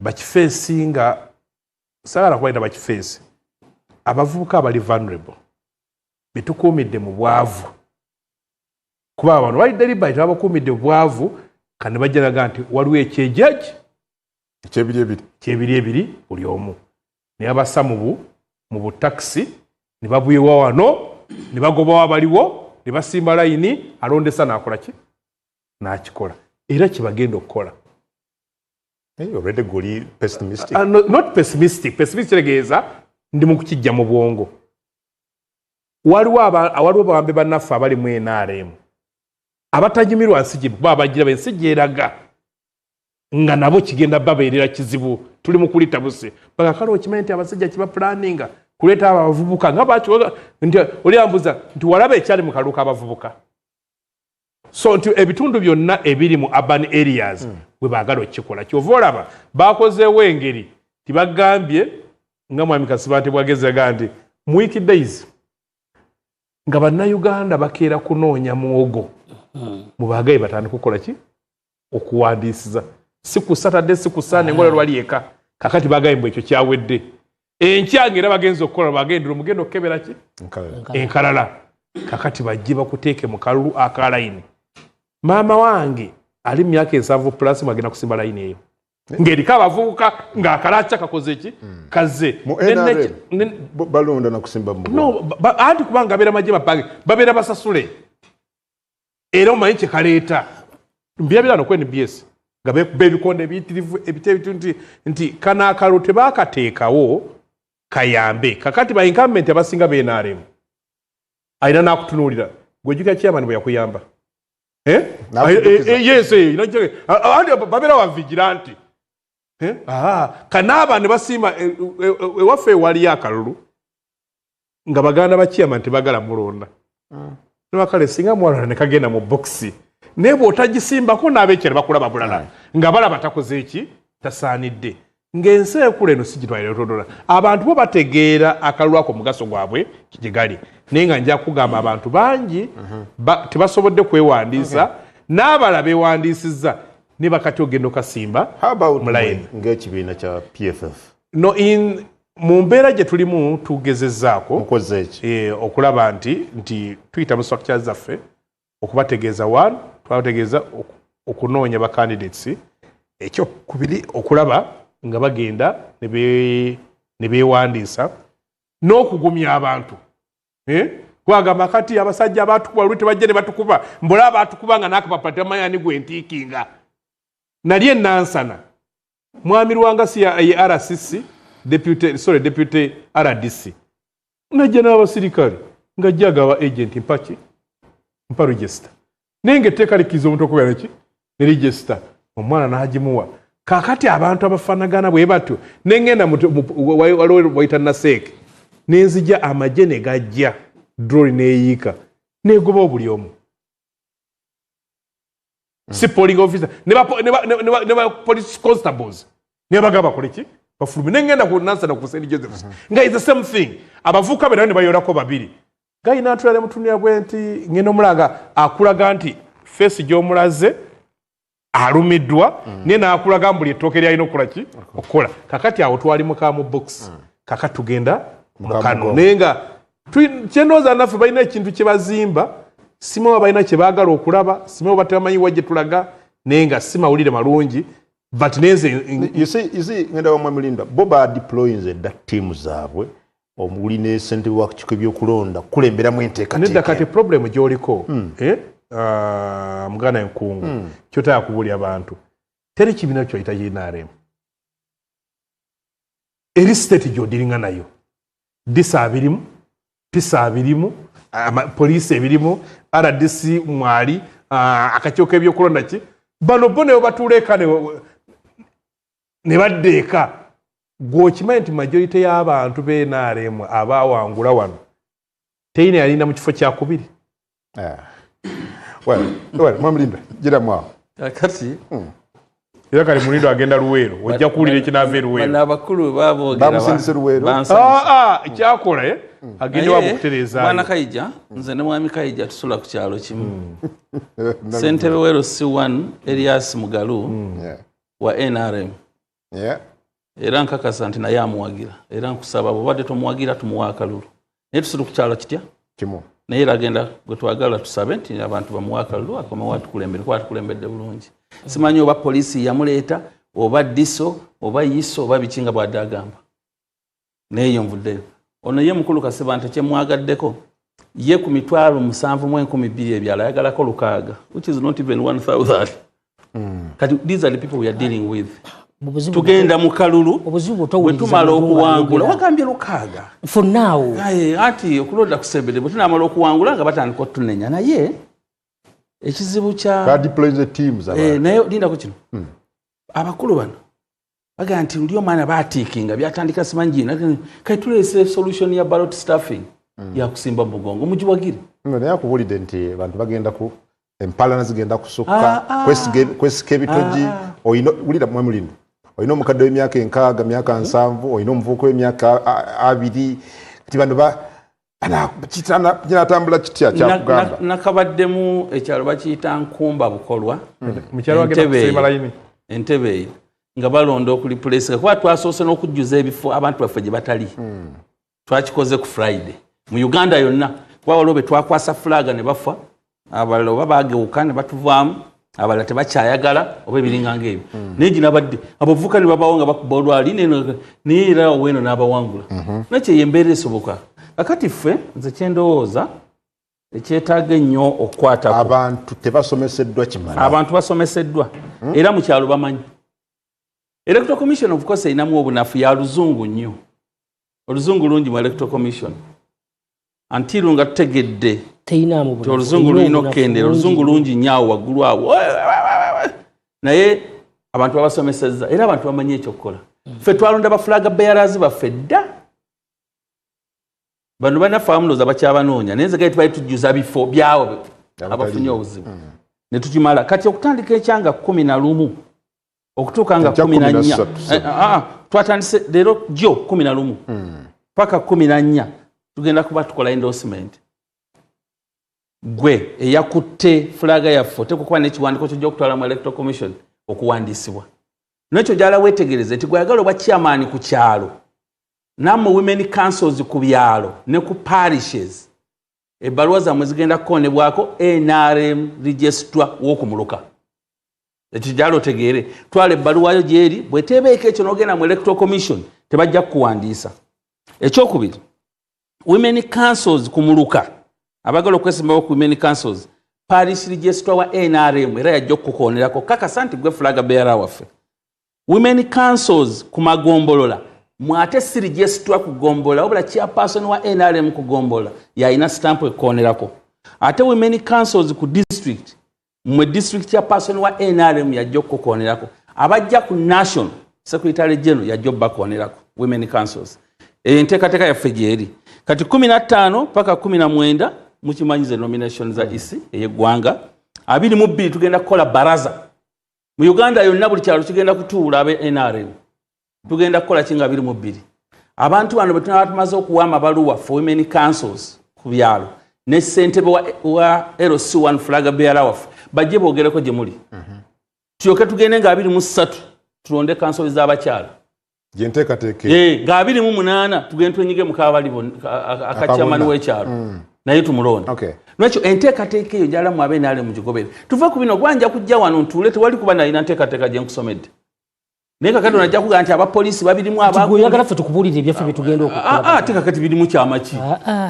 birimu kyamaki ze gambye tugenda kulonda nga 23 obukiiko bw'abakyala 28 everybody knows that kati kyetwagala okukola of course tumanyi nti bannaffe bano kudda otuvuganya bakozi ba fujjo they believe so much in defiance n'ebirala ne babasinga bamwe primaries zammwe zetwalaba walaba effujjo eryalimu era buli walaba effujjo mwalimu omukono gw'abannuupu omanyi bwe baalabanga mulindwa nga weenaalemu kale kayija si weenaalemu naye kangezese nti kayija n'aba weenaalemu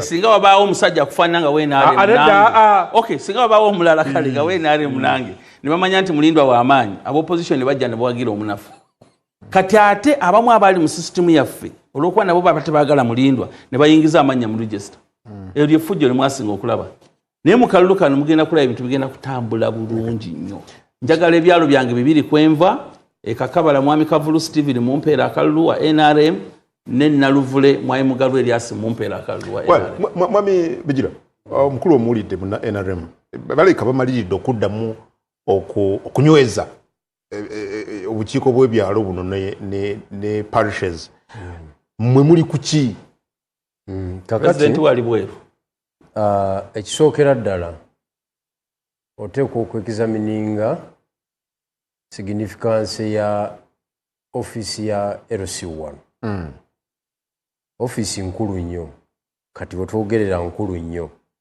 mu bulamu bwaffe obwa bulijjo okusinziira ku recommendations zeekola okusinziira ku powers zerina ku LC level kati fenga Common Man's Party tulowooza nti LC chairman LC1 teyalirondeddwa omutendera gwa bibiina yeah it is our proposal newankubadde nga tewuliddwa nga tugenda mu kalulu kano kubanga chairman ono abeera n'omutaka wansi on a daily basis in fact chairman yasobola n'okubulwa ekyokulya abataka ne bamukola ki ne babeerako abataka bamubeereramu kati service eyo gyawa teyali badde partisan okay chairman ono yali badde nga okulonderwa kwe kuwedde nga tewaliwo mutaka agambye nti kale gundi teyawadde chairman waffe gundi teyalonze gundi teyanonze because ogenda kudiringa naye direct unlike position eza waggulu eziri mu security ballot ate nga n'abakulembeze abo tebalina ku byalo mbaka wa parliament emyaka gyonna oyinza obutamulaba ku kyalo myaka G5 president ye kyo kimanyiddwa ojja mulaba ku TV na mu New Vision etulina ojja musanga n'abakulembeze abalala chairman ono okusinzira bwendaba engeri ya campaign gyekolebwamu fitina engeri gyerinnyamu chairman twali badde tumuleka n'abeerana ne partisan naye kyamukisa mubi akalulu tukagendamu mweyo embeera point eyokubiri common man's party tweteeseteese tutya bw'oba tonafuna buyinza bweno waggulu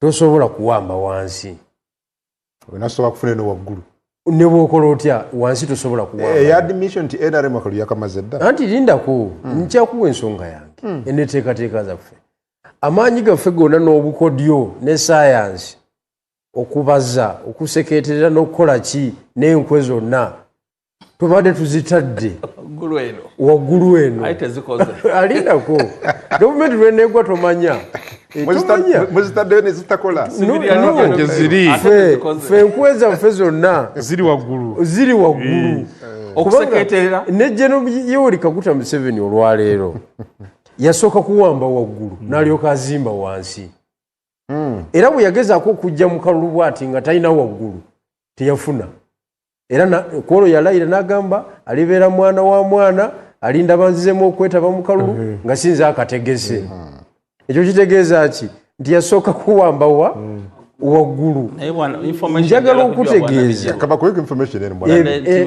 Mwai Museveni we yali mu nsiko yatandikirawo enkola ya RC anti ng'ali mu kuwamba eriki ekyo ye agenda okufuna obwa president nedda we yawamba nga wagiteeka teyali ye Busoga ndemugamba RC system yagizimba anti wama we yawambanga wali president nga wakola ki kubanga General Museveni yatandika okufuga ate naye yaliyo mu muwakali lindako ate wakuba tewakuba leka naawe jjukira nti General Museveni oba president yabuluddeko syo kati omubala 4 mu kya Uganda ekinene bw'oba oli Luweero ono gy'ava wanamweji yabatandikirawo because mu 81 yali afuga waawo nga tewaliwo gavumenti ndala ekolawo etaano gyasatu mu ogumu asatu mukaaga okiwulidde tombuza mwekati gobadde ensonga z'endala zoteekamu so awo amaanyi gaffe wetugatadde era tugezaako okupanga emisana n'ekiro okulabika obadde walingoga nti waggulu eno waggulu oba toyinaayo wansi oba okwotakota mugaluma kubanga wansi psychology w'abantu asoma nze experience gye nina mu field abantu batya nnyo okwasosietinga n'omuntu gubalowooza mbu taawangule naddala ab'ebyalo baagala nnyo ekiwedde kibiina ki ekiri mu buyinza kati bw'otuuka ewaffe Busoga ate kuba yo Busoga tetera nnyo okuparticipatinga mu kuleeta gavumenti mpya yeerinda n'okusuula enkadde ebaddewo ate byetabaamu yeerinda kiriwo erinda kituuse nega ani ali ku Kampala nti baba Museveni bwana gundi naali eyo enfuuka yaabwe okiwulidde kibakuliddemu abaana n'abazzukulu bakisikidde fe tugezaako okukyusa that kind of thinking ndoyinza okwetaba mu kupanga okukijjawo tekewe kikyo mwetabe mu kujja ku gavumenti enkadde mufuuke b'amaanyi tubeere mu b'amaanyi mweddako gye tuba tuleese kyekibaddeyo kakati bw'obatwala mu kalulu keero si wano ogenda okulaba nga kandidati wa NRM kwero si ayina omukisa munene nnyo okuwangula akalulu si lwakuba nti ali popular sirwa kuba nti naye olwa factors ezimwetooloolerako piso ajja namubugiriza diso aba yayisiza dda fatuwa mu district bagiso bonna jukira bebadde mu process za PDM bebadde mu buli kafankuna yenna ajja ne gavumenti baba mubaddemu kati alabika ng'owenkizo mu society era inaaremu bweneeva mu field ng'ekukumbye bukukumbi ze sigenda kyewuunya kubanga ne ku mulembe gwa Milton Obote UPC nayo yakukumbanga kubanga yerina waggulu ne Saddam Hussein kati therefore mwenga Common Man's Party mugenda kusimba abantu fenga Common Man's Party nkugambye enkweza ffe n'okupulaninga tuli waggulu wagala tegula jjajja bwerutegula jjajja mu mbeera yonna kijja tuwa omwaganya okuzimba capacity so kano temukalimu anti akalu tukalimu mweyo sitayiro kakati ono atona agambye muyawereze empapula kabula byongo nteze ne wansi naye ate kasi barayogedde ng'abasoga ateze yinza obutamusuuza bonna naye ngenda musuuzaako abamu pulezidenti kasibanta asesezza wano ng'ayogera agambye mbu mpereze empapula kabula gyongo ekweni ekabula byongo aziwereze sebbeyi kuba kweni kakucyorwa eguni nene kyendala ki nebuko eba sebbeyi kakati muganda wange singa oyogedde mityana oba wakiso nze naali badde ŋŋamba nti byogera bikola anti eno yo ninayo olwedde kati eno yo nazimbayo dda kakati ffe twogeza experience muganda wange disitulikiti zoyogeddeko nzikozemu ebyobufuzi emyaka mingi manyi kyekitegeeza okutuukayo manyi kyekitegeeza okufunayo agent manyi kyekitegeeza okufunayo leader nera n'omufunayo n'abeerayo kubanga mufuna kimu naye bw'ofuluma gwoti byanguyizaamu ojja kutunyumira njagala ojjemu awo nga tumaliza abakulu ebuku totandikidde wano ofuneyo omukulembeze kati gavumenti ya General Museveni eno ogiraba ng'oyagala ogijja mu buyinza tosobola kugijjamu oyina kukozesa labadaba style eya mwami kyabuliriza nze mmaze okugyetooloola kati otuleetedde obuzibu kati wuliriza kakati ze kyenyumirwa kiri bwe kiti era nagambanga abantu gwe teega eno nga gubogamye nti enkozi zonna ziri waggulu kakati nze eno wansi kangende musuuzeeko abamu era mwami mulindo abamu bo temubayina abasukka mu lukaaga gwe tofaayo onfuna bulungi oba mitiyana oba kabula byongo oba kabula mayido ngenda kusuuzaako abaki abamu kakati bwe tunaagenda tumusuuzaako abamu n'abamu tetujja kumuleka bulesi olw'okuba nti wabaddeyo PDM akoze mu byalo ebisinga ekyo njagala kiwerako bujulizi nze ntambudde mu ggwanga bangi abazifunye olw'okuba nti azibawadde tetugenda kugaana kumusuuzaako bamu naffe tuzimba amakanda wansi ne waggulu ng'abantu basinziira ku ki kubanga okyogedde mu butuufu bwakyo nti waliwo gavumenti byekoze ku bantu ba wansi naddala ng'enkola ya PDM maybe bajja kuyimirira awo njagala kulowooza nti mulaba kasente ke tusembeza wano maybe abantu basinziirawo okubalona but how about you ku ludda oluvuganya gavumenti nsonga kize mugenda okugamba abantu mu kalulu kano kakati oludda lwonna kasifa abaagala okugijjako gavumenti tubeera n'ebyaffe bye tugigamba nti bino newankubadde gavumenti ebawadde bino naye si bye mwandisaanidde okuba nabyo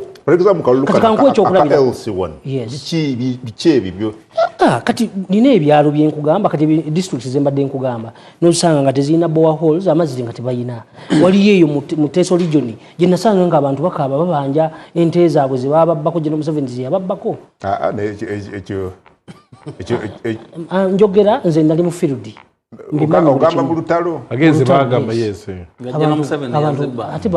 anti General kati nze nkulira abayekera ebiseera ebyo bye bimu nze nkulira National Peasant Party bamulopera ensonga nze nkulira National Peasant Party ensobi yonna ekolebwa wansi ebeera ku nze kubanga nze mba nemereddwa okukonteininga bano abantu benkulira kati ffe tukitwala General nti ono ye yakulemberamu kitulaba wano be bawagizi bo kubanga nze mbakulembera okitegedde kakati nti tubagamba nti newankubadde bawadde sente za PDM si kibi kirungi naye size ezandibadde zimala zemuteekeddwa okufuna newankubadde babalimbalimba nti bagenda bakolera oluguudo bweruti ne bweruti naye balubasuubiriza emyaka n'emyaka kati tusaba tukyuseemu chairman ono tumuggyeko tuzimbe emirandira wano wansi obuyinza eno mu maaso tugenda okubuleeta nga wansi nawo twetegese buki twetegese bulungi Mamulido ekirungi era nja kukiwa ku kyalo kye Naluvule kwenva nti ndabye chairman Elias Mugalu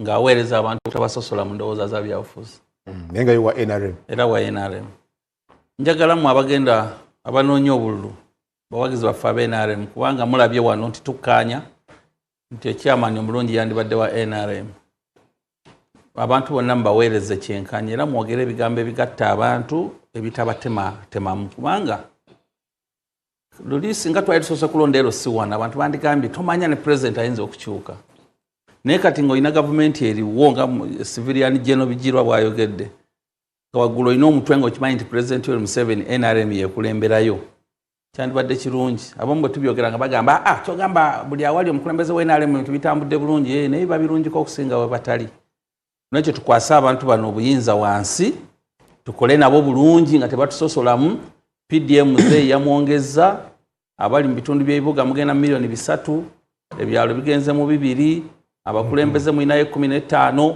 ebitwe nabijja kwongera okutambula innovations endala zikyajja okulaba nti omuntu wa bulijjo embeera ekyukakyukako naye nga mu byonna kye twagala ke kalulu akalimu emirembe era ekyo tujja kufuba nnyo okulaba nti tutambulira mu mbeera eteriimu ntalo na kukaayana n'abantu tulonde abantu baffe abalungi kubanga ku kyalo kati nze bwe Mansura ne mwami Kayija ku kyalo kye kimu tuteekwa okuba nga tukkaanya muwala wange bw'alifumbirwa mutabani we bw'ali wase wange isi nakyo tewali nsonga eyinza kutwerumyalumya kutuuka nnyo ku leve eyo tubeere nga tusobola okuwulizaganya naye mmwe abeesimbewo bye mwogera mu balonzi byebijja okusinziirako baweesa akalulu mwogere ebintu ebigatta abantu bonna kale mpayo eddakiika wala tulaba ku NBS TV NBS Eagle egenda ku Afromobile kati genda ku simu yo computer ba smart TV yo eri app ya Afromobile oberengo okyasigala gula programu eno onoonya wali kigambo NBS live kwe tuli naye nga twagala kujjukiza agoberera Morning Express ku Sanyuka TV onako olw'enkya ku makya ssaawa 2 tujja kuba ne n'omubaka wa parliament wa municipal y'Emityana Honorable Francis Butebi Zaake ku Sanyuka TV ssaawa 2 enkya ku makya Honorable Francis Butebi mu kakiiko kali so mulindirire enkya Honorable Zaake Tomusubwa naye ffe ali ku lutimbe tukulekedde Kanere Mugume akutwale maaso ne program face off kale njagala tuwumbewumbe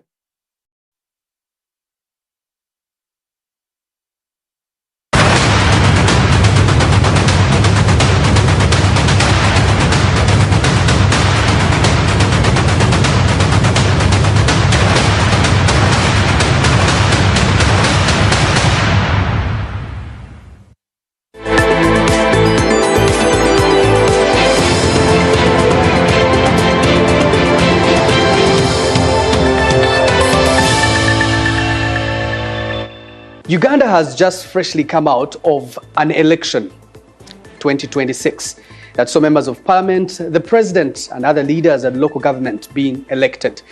Just as when the wounds are healing for an election, Uganda is going into another election across 71,000 plus villages, the LC1 elections.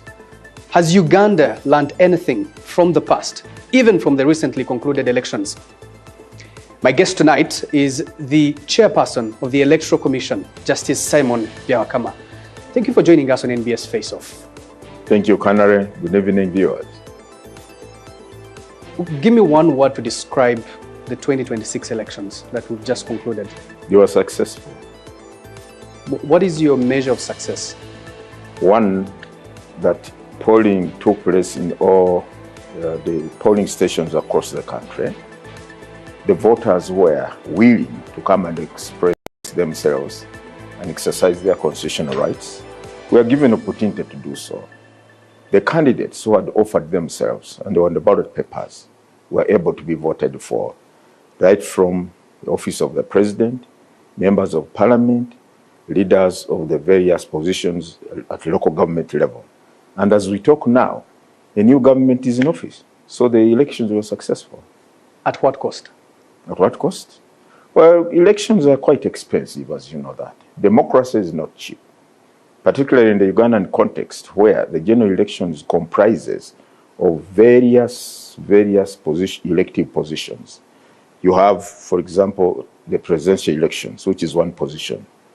You have elections for members of parliament, which are over 300 plus. You have local government elections.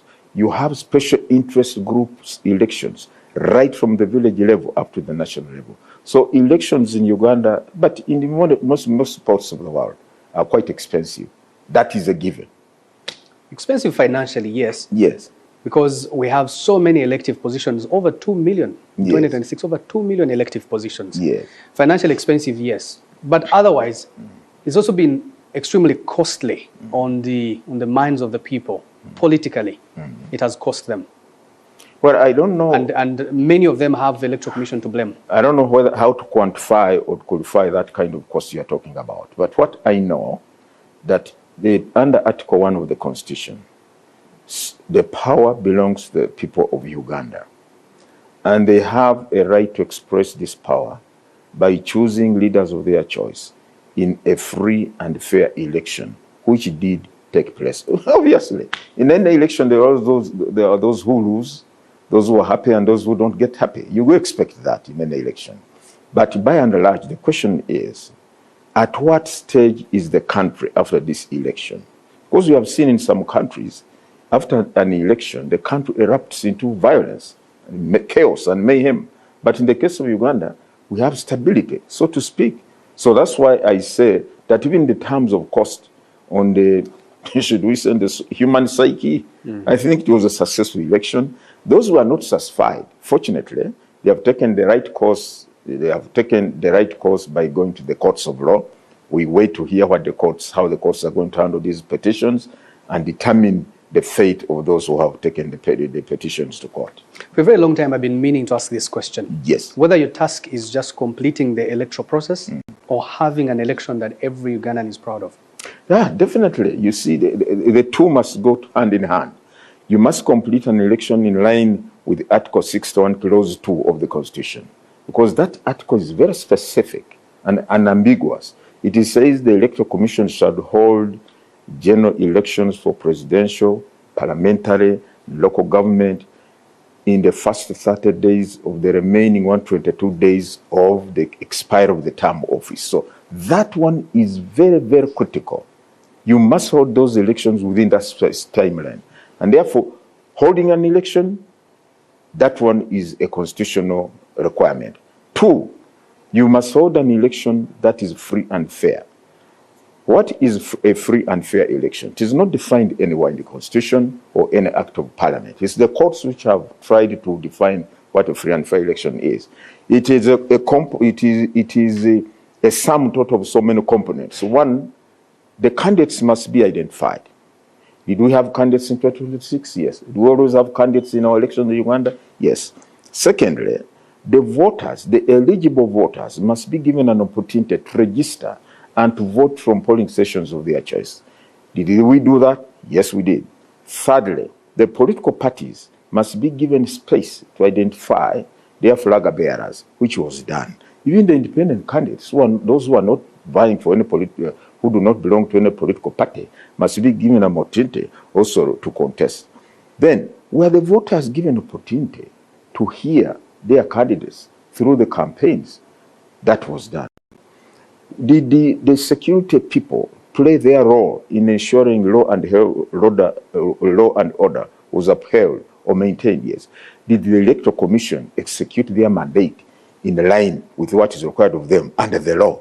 Yes, we did that. So the aspect of a free and fair election, therefore, is a composition of so many players. And that's why we say in this country, when elections don't go the way they are supposed to, or if there are any challenges or issues on the election, don't blame the Electoral Commission per se. Look at the various actors and players in this electoral process and identify, when we talk of violence at a campaign rally, who was responsible for that violence? who perpetrated this violence. When you talk of bribing voters, who is responsible for bribing voters? When we talk of using inciting rhetoric or language, who uses that inciting language to the public? Why are you excluding, as Electoral Commission, yourself from the process? Now, I'm not excluding. I'm only saying that when you're looking at the composition of what a free and fair election entails, you'll find there are so many players, there are so many actors. Granted, even for us as Electoral Commission, if in the execution of what we are required to do, there are certain shortcomings, then we identify those and attribute them to the Commission. But what I want to disabuse is this concept or notion that whatever goes wrong in an election, the Electoral Commission has failed in its duty. No, we are not responsible for bribing voters. We are not responsible for holding processions along roads when we have said no processions along roads. But you have the mandate to stop that. We do, using the Uganda Police Force, which is supposed to maintain law and order. We do, and we have always done that. We have always worked with the Uganda Police Force.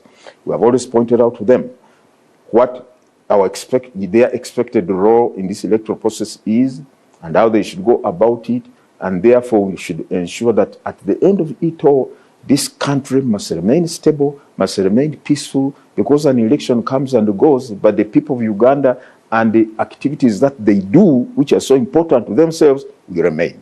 So the attitude of the Electoral Commission is accept or go to court. Accept what we have declared. Absolutely. Or go to court. But in a democratic dispensation, where the country runs and is governed by the rule of law, any grievance, either me against Canary or whoever, I have to resort to the courts of law.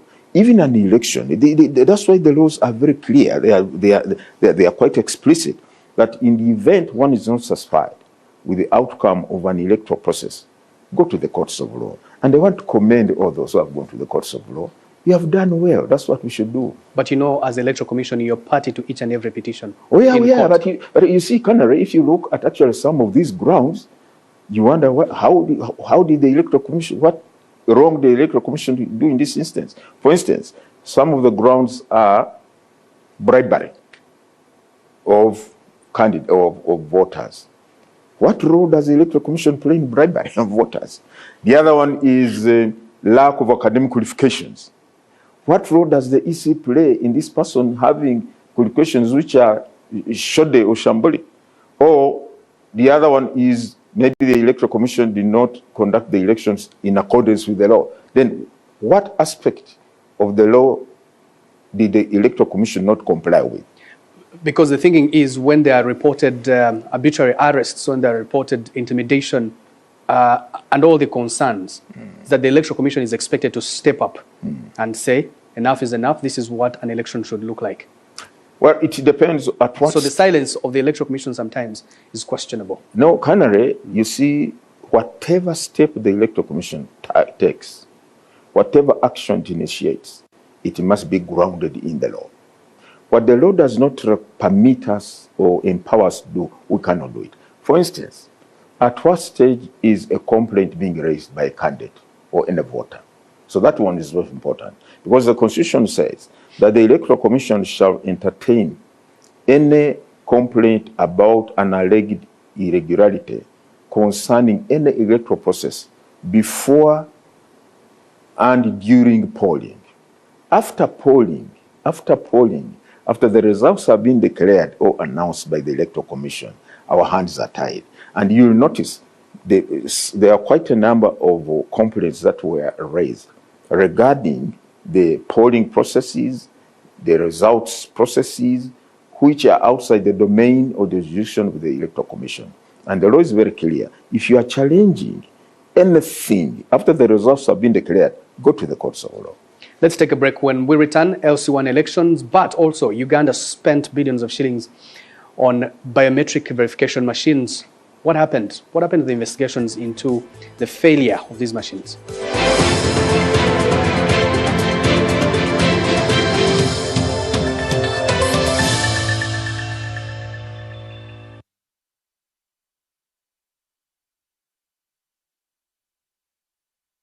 Why pay for someone else's repairs? Say goodbye to hidden costs and hello to peace of mind of a brand new start. Discover the Suzuki range of unmatched, fuel-efficient and reliable options. From the iconic Jimny to the new Across Hybrid. Find the perfect blend of style and world-class efficiency. Upgrade today and enjoy 1 year of free fuel and comprehensive insurance, plus 2 years of free service and a 3-year warranty. Trade in your current car or choose financing to start driving as you pay installments.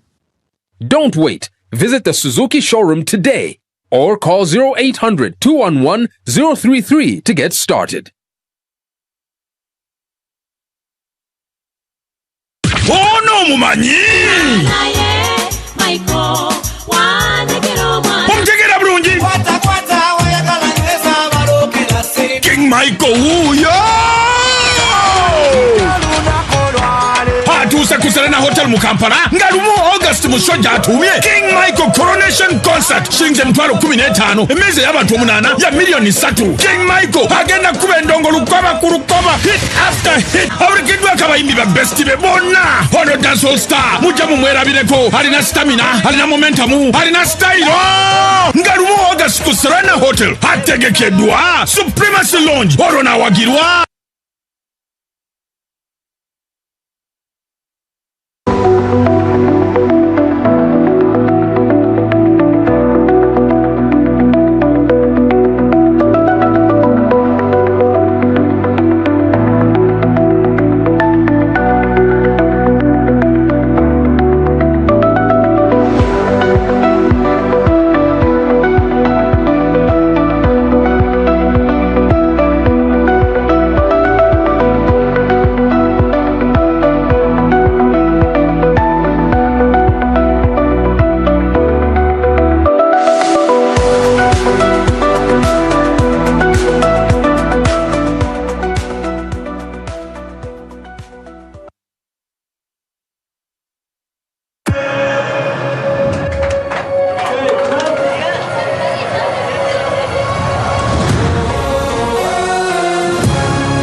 From 11 June to 19 July, everything can wait.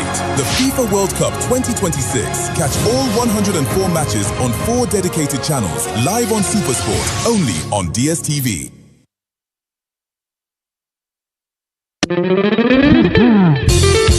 Boom chakala, I break a rock boom boom, I dance. Nowe nabagala Mary ninduga poto kagenda muduka nagula robumu ya 200 na chekinga mkafundikizo na saga mpangwire bikora 25 bipura ndi hape muno bayogera gula robumu obokube bitu bya mazima abantu abalimo mbahangura mbabaye bisembo byabo. Boom Chakala is back with double energy. Grab a rock boom or silverback energy. Check under the cap. What you see is what you win. Rock boom, energy for winners. Sometimes escape begins above the clouds, where peace waits beneath the trees. Here, nature invites you to breathe, to reconnect, to feel alive again. Where warm welcomes feel as natural as the forest around you.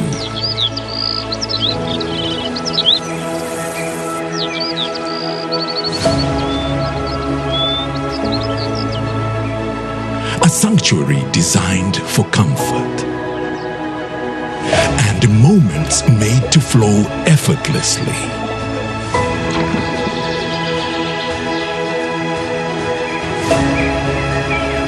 Forest Resort Louise, where nature welcomes you home.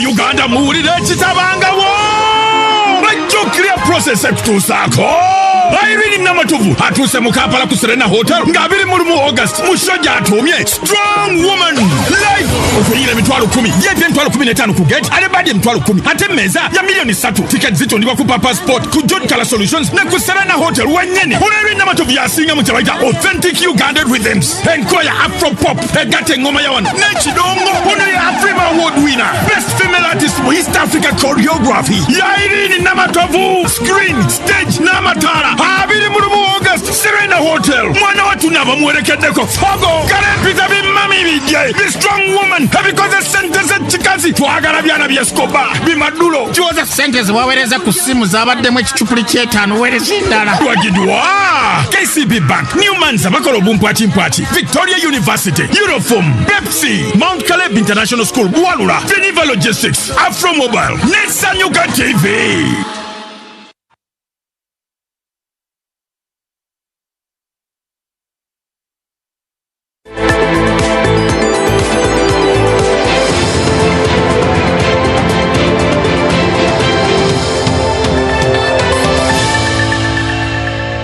Despite investing billions of shillings into the acquisition of biometric verification machines, the machines were not able to work at majority of the polling stations in the 2026 general elections.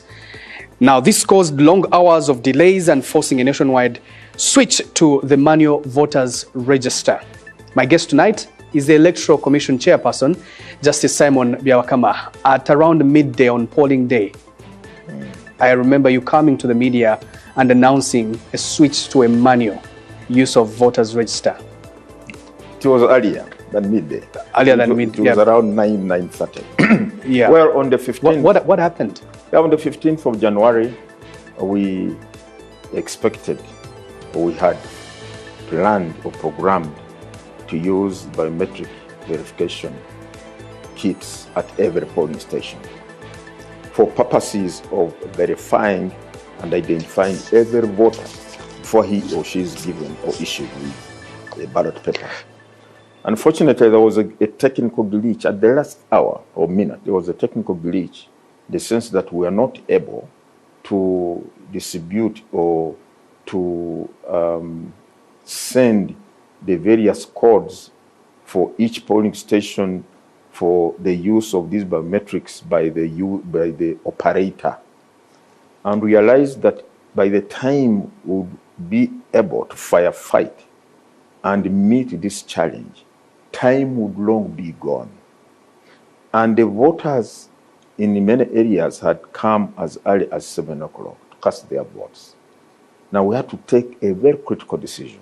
One, should the voters of Uganda be disenfranchised and not be allowed to cast their votes on account of the non-operationalization of this kit at a polling station? Secondly, what is the critical record that confirms Kanare Mugisha as a voter at a particular polling station? It is the National Voters Register.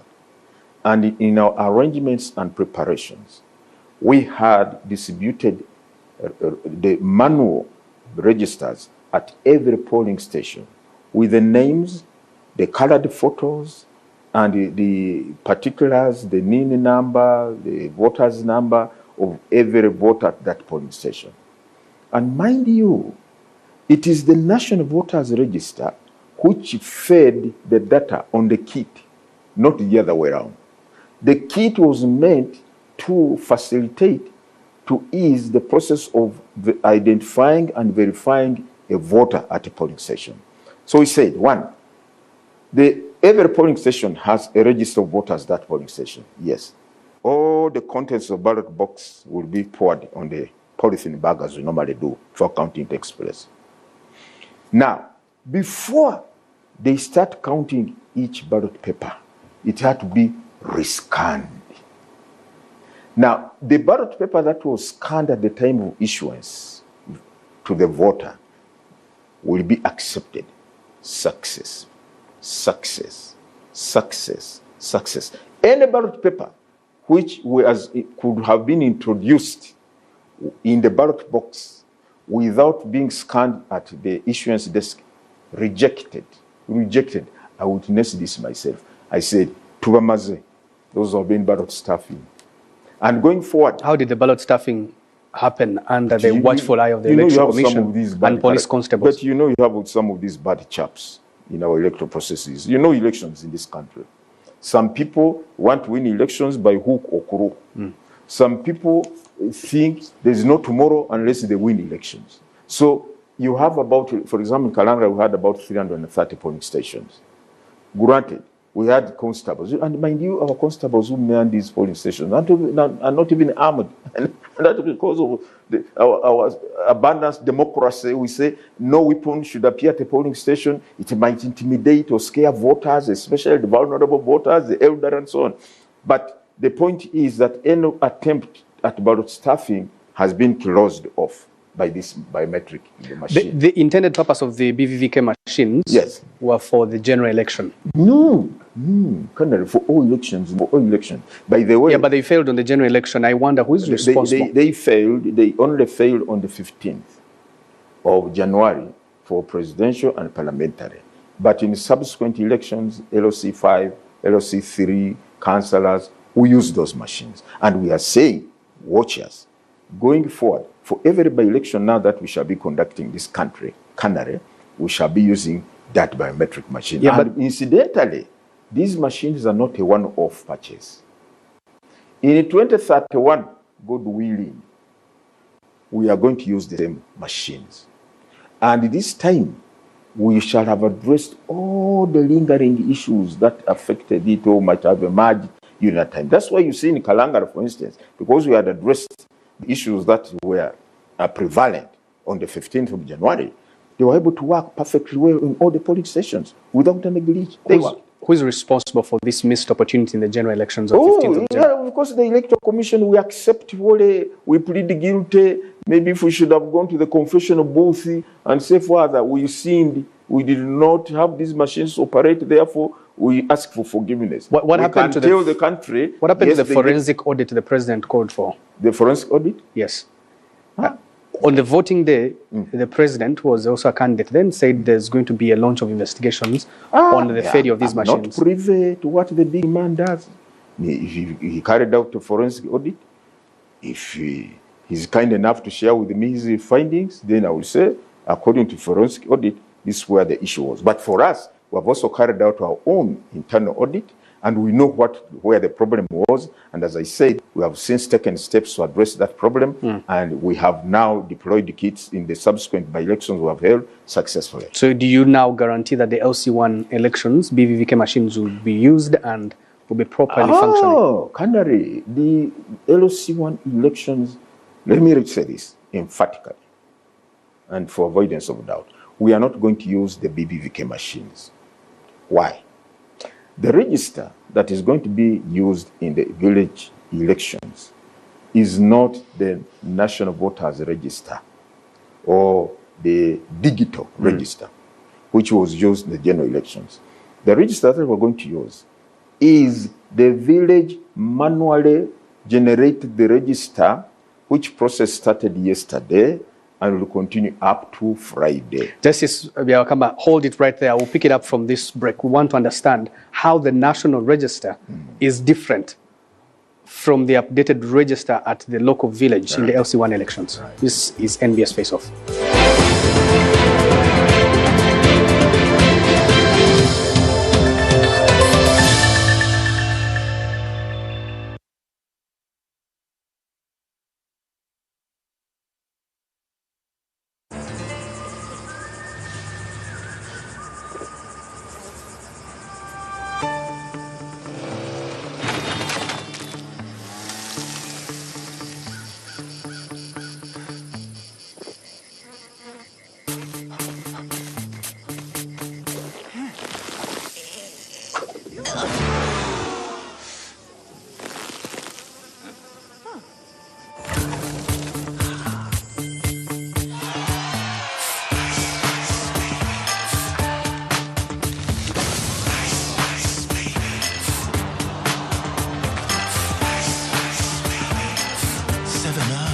Super duper refresher.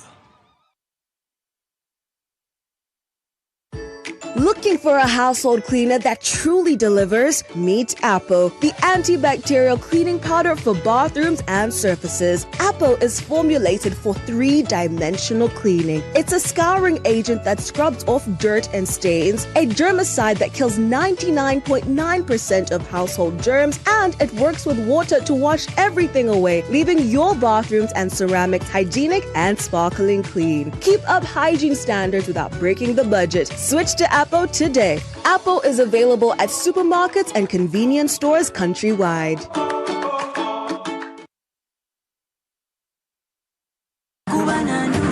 NBS TV, Sanyuka TV ne Afro Mobile bakutusako Chinza Productions banda eyumulangira nausi buli lwakusatu ku Costa Rica Breeze kumakereka vule kubinetusha petrol station n'omulangira nausi ne Dr. Bossa buli lwamukaga babiri ku Vibes Habe Chiwenda mumasuka Prime petrol station gweyina omukolo mbaga mbala oyagala okusanyusibwamu Chinza Productions banda ey'omulangira nausi kikyukudibwamu kyo kuba 0709 mukage mukaga 0 kola booking Chinza Productions bande omulangenda se kutusibwako Silver Bubble Studios Hideout Guest House aita babiri ku Kasenyi Road NBS TV Sanyuka TV ne Afro Mobile. In a digital world, not everything is what it seems. False stories today spread faster than truth, leaving us all wondering what's real. Disinformation misleads, misinformation misguides and spreads confusion and fear. Dismiss, a campaign to help you think critically, question wisely, and verify thoroughly. Join us. Let's build a more informed Uganda, one truth at a time. Dismiss, inquire, verify, confirm. Together, let's fight fake news.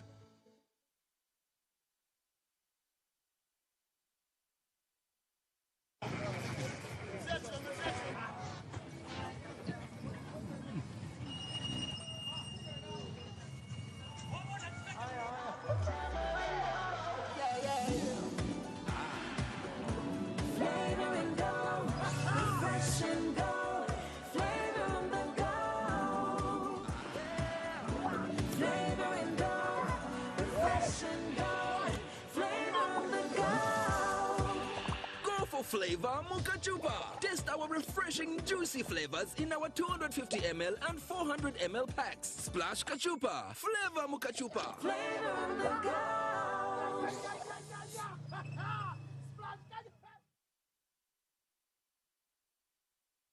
This July, NBS Television brings you closer to the stories everyone will be talking about. The drama gets deeper with gripping series, local movies, and characters that feel like home. The updates get faster with live coverage of events, breaking news, and real-time moments as they happen. The conversations get bolder with powerful interviews, current affairs, celebrity sit-downs, and voices that shape the nation. From the newsroom to the live scene to the stories that move us.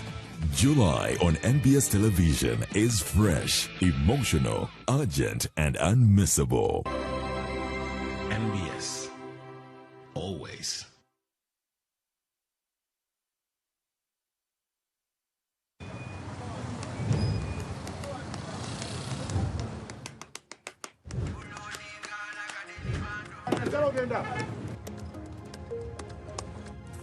And that's it for today.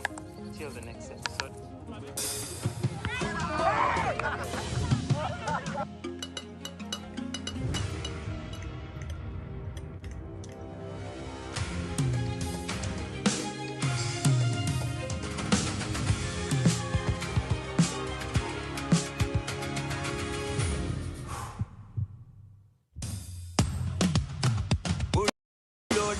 Like a daily bando, like a daily bando, like a daily bando. Omuliro nguwulira muli mumutima kukankana like drums. Kalakata, kalakata, endungu ya kusabula. We gonna do free on fire, free on fire, free on fire.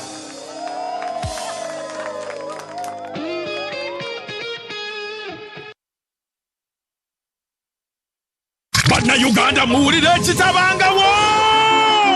Clear process ekutuusaako Irene Namatovu atuuse mu Kampala ku Serena Hotel nga 21 August musajja atuumye strong woman life ile mitwalo 10 ye mitwalo 15 ku gate ale badi mitwalo 10 ate meza ya milioni 3 tickets zitondibwa ku passport ku Kala Solutions na ku Serena Hotel wanyene Irene Namatovu yasinga mu kyabaita authentic Ugandan rhythms enkuba ya Afro pop egate ngoma ya wana n'ekidongo ono ya Afrima Award winner best female artist mu East Africa choreography ya Irene Namatovu screen stage n'amatara 21 August Serena Hotel mwana watu naba muwerekeddeko fogo galepita bimami bijje be strong woman because sentence chikazi twagala byana byeskoba bimadulo Joseph sentence wawereza ku simu zabaddemu ekicupa KCB Bank, Newman's Bakolo Bumpati Mpati, Victoria University, Euroform, Pepsi, Mount Caleb International School, Bualura, Veniva Logistics, Afro Mobile, Nesanyuka TV.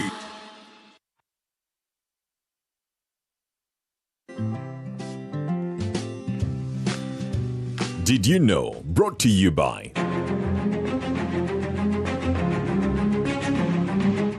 Fake spare parts can be deceiving. They seem cheaper, they seem good enough, they get you moving for now. But what you don't see is the hidden cost. Damage to your car, endless repairs, wasted time off the road, and potential risk to lives. In the long run, fake parts cost you more. Choose genuine parts from any CFA or mobility location countrywide.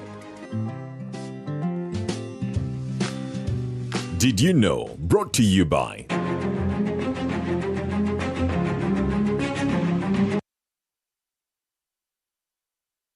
The National Mosquito Net Distribution Campaign is back. No one should die of malaria in this era. It is your responsibility to chase malaria from your home. The good news is that the government of Uganda has once again started distribution of mosquito nets under the 5th Universal Coverage Campaign, also known as the Under the Net campaign. Under this exercise, 1 mosquito net will be distributed per 2 people in every household. A village health team member, a community health extension worker, also known as a CHU, and the LC1 chairperson will move house to house to register members of the household in preparation for receiving their mosquito nets. Do not lie back. Ensure that you register all your household members to receive a mosquito net. On the distribution date, move to your distribution point and receive your net. Mosquito nets protect you and your family members from infectious mosquito bites that lead to malaria. Ensure that you receive the net, hang the net, and sleep under the net every night.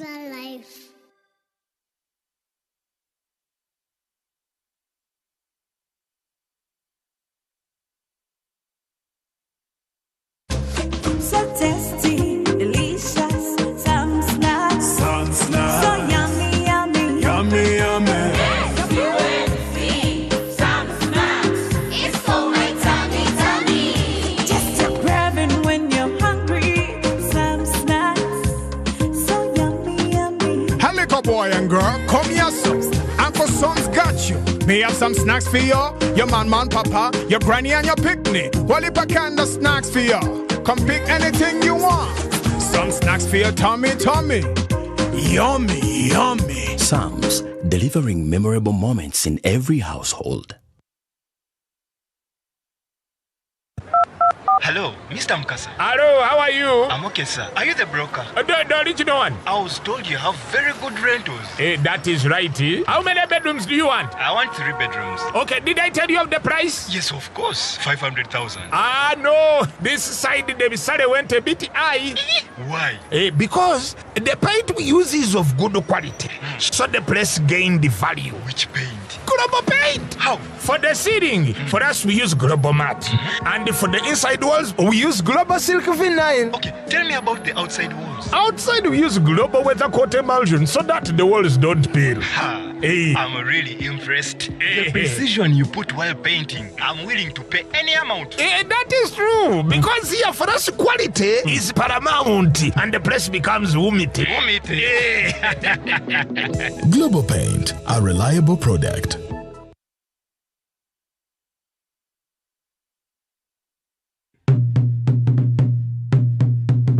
This is not just a run. This is a movement with purpose. Join us on 30th August 2026 at Kololo Ceremonial Grounds for the Cancer Run 2026, starting at 6 a.m. Also taking place simultaneously in other districts across Uganda for the completion of the One-Stop Cancer Center at Nsambya Hospital. Registration is only 30,000 Ugandan shillings online using Gonza Pay. Gates are available at all Centenary Bank branches, Capital Shoppers outlets, Bread House branches, the Cancer Run office on Zimwa Road, Muyenga, the Rotary Uganda office at Nick Building, and Rotary clubs across the country. The Rotary Cancer Run 2026 is organized in partnership with the Parliament of Uganda, Centenary Bank, Crystal Water, and Next Media Group.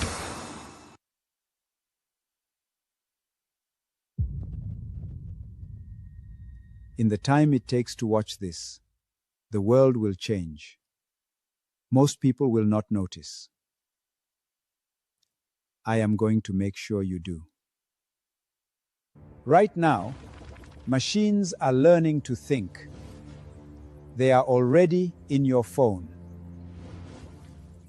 your bank, your hospital, your children's school. Some people will ride this wave and rise. Others will be swept away by it. The difference between them is simple. One of them understands what is coming. The other does not. My name is Lawrence Muganga, the Vice Chancellor of Victoria University. For years, I have watched the future be decided far from here for people like us, without people like us. I decided that stops now.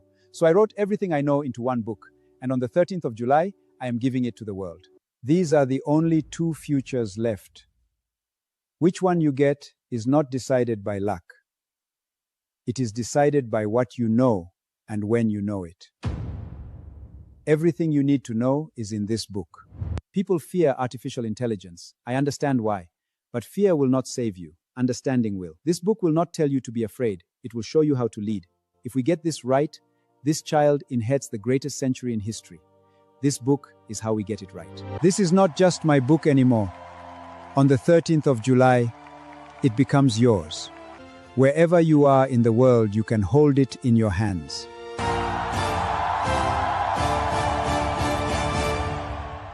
Read it and lead. Or wait and be left behind.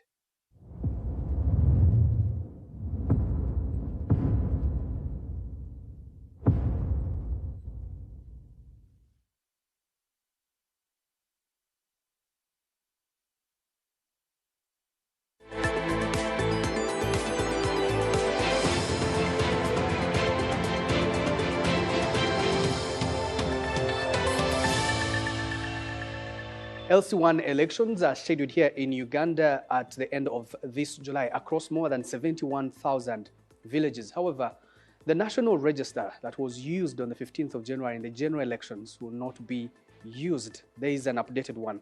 My guest tonight is the chairperson of the Electoral Commission, Justice Simon Biawakama.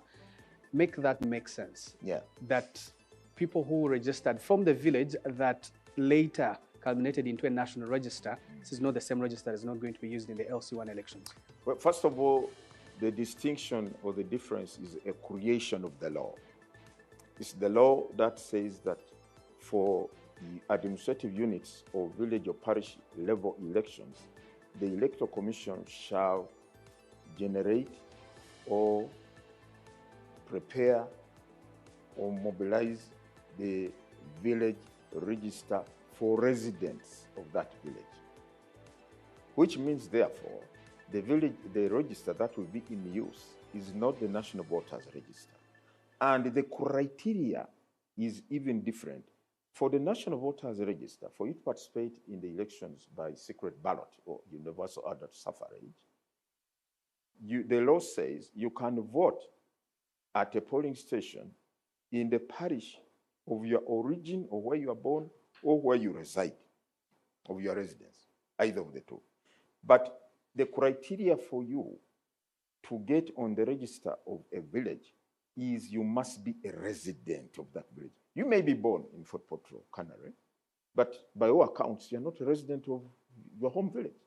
You are a resident in Kampala, where your workstation is. So you qualify to vote from your place of residence where you reside currently, and that is Kampala. So that is the criteria. So we are telling the people that even if you voted for the president, members of parliament, and so on, in these recently concluded general elections, that does not qualify you to become a voter in the LOC elections. You must register in the village register. If you don't, please, you'll not be allowed one.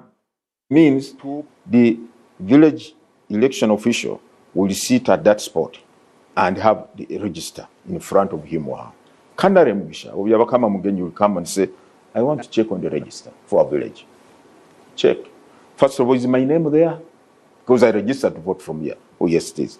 And two, but I see Hajati Narukeya here. She's not a resident of our village. I know her. She's from the neighboring village. How did she come to register here as a voter? This must be removed. There is a form which we are going to avail, of forms at every polling station, where anyone who is questioning the eligibility or the residence of a particular individual who appears on the register, we record that name, and then it will be taken up for purposes of deleting the name, just like we do in the general elections. That National Voters Register, before we issue the final polling register, we take it through that cleansing process of display. For instance, someone could have been registered the other day. You know, Canary people die every day. Someone could have been registered yesterday. By 13th or 14th, by God's hand, the person is no longer with us.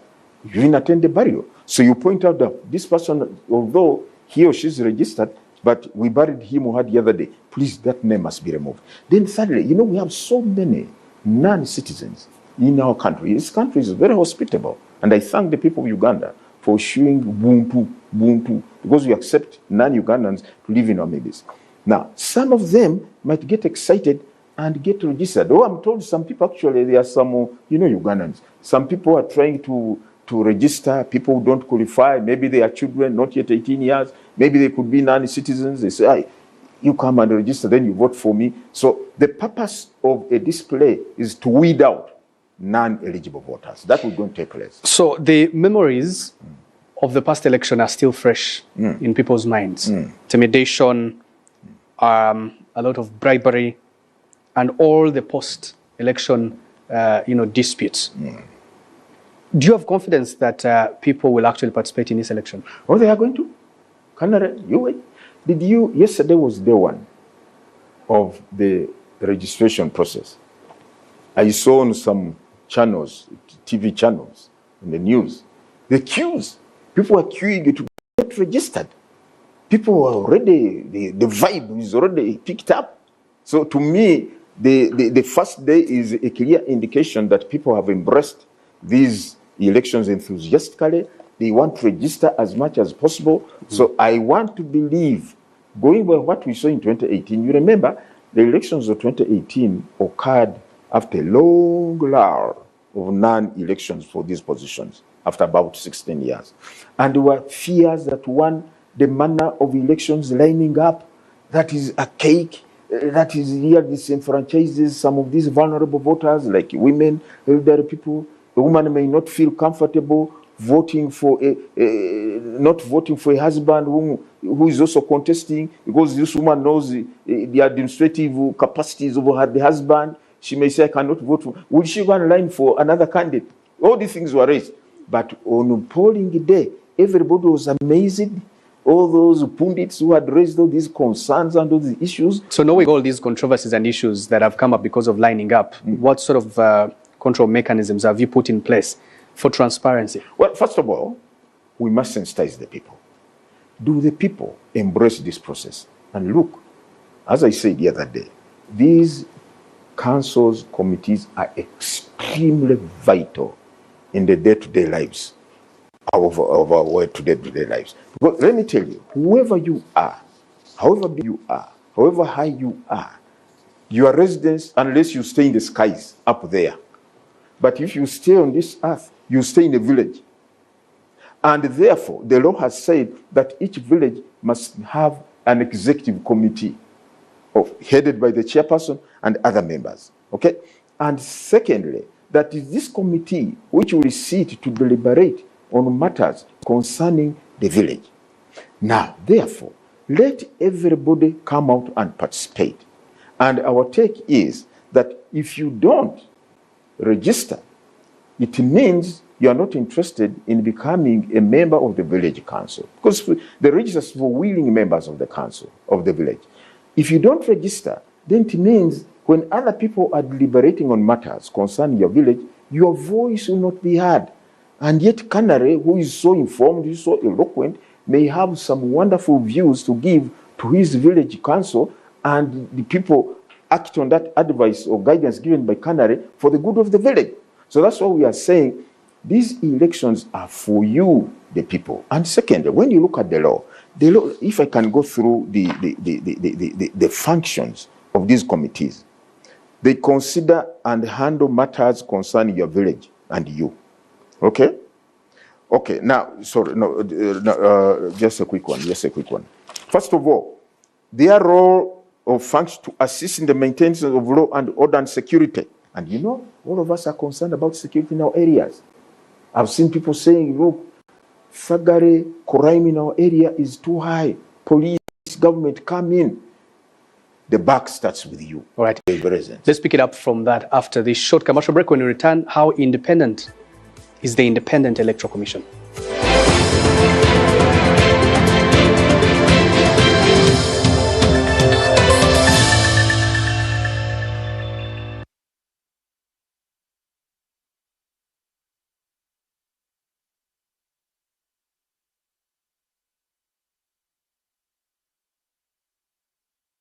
My name is Apio Joseph.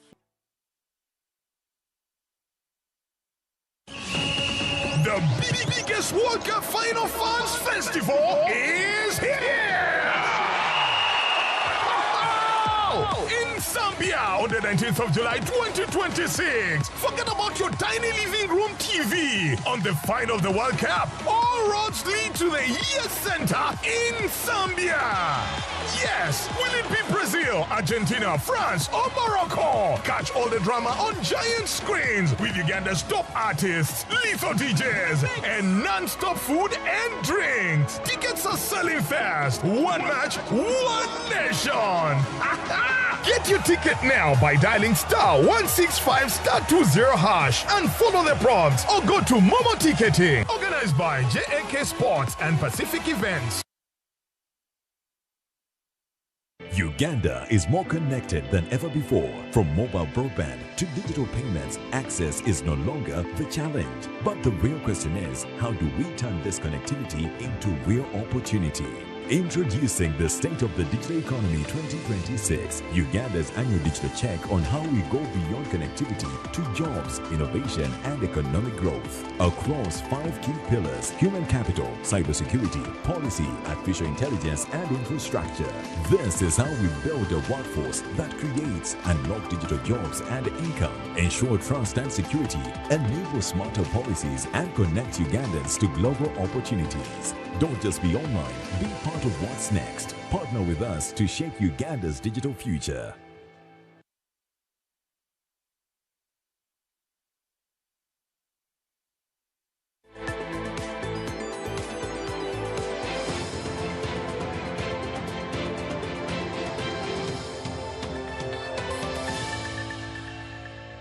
From the past elections, observers have raised concerns about the perceived lack of independence of the Independent Electoral Commission, allegations of bias and insufficient transparency in its operations. How independent is Uganda's electoral body? My guest tonight on NBS Face Off is the chairperson of the electoral body, Uganda's Electoral Commission, Justice Simon Byakama.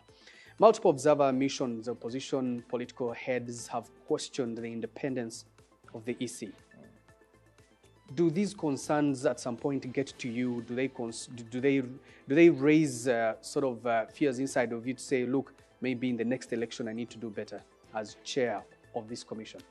Certainly, Canada, we have had so many concerns, views, insinuations, conclusions that the Electoral Commission is not independent. But you see, if you dissect that statement, you'll find it is short. It is abundant in assertion, but in short on specifics. What are the specific instances that inform the notion or the narrative that the Electoral Commission is not independent? And we have told them, point out those aspects. What are they? Because in our view, the starting point of our independence is the law, the Constitution, and all these other electoral laws. That's what defines our independence. Secondly, any person who participates in the electoral process must act in line with the law. We do not treat anyone favorably to the prejudice of the other. If it is a question of requiring you, the candidate or the aspirant, to present the criteria or what is the requirements for your candidature, everybody is treated equally. If it is a question of the campaign guidelines, everybody is given the same guidelines. It is a question of silence of the Electoral Commission amidst these controversies. Yeah. Opposition political players being treated unfairly by the security and Electoral Commission becomes silent. The opposition political players have consistently asked for the transparency in terms of the DR forms being published so they can be able to compare with what they could have gathered during the elections.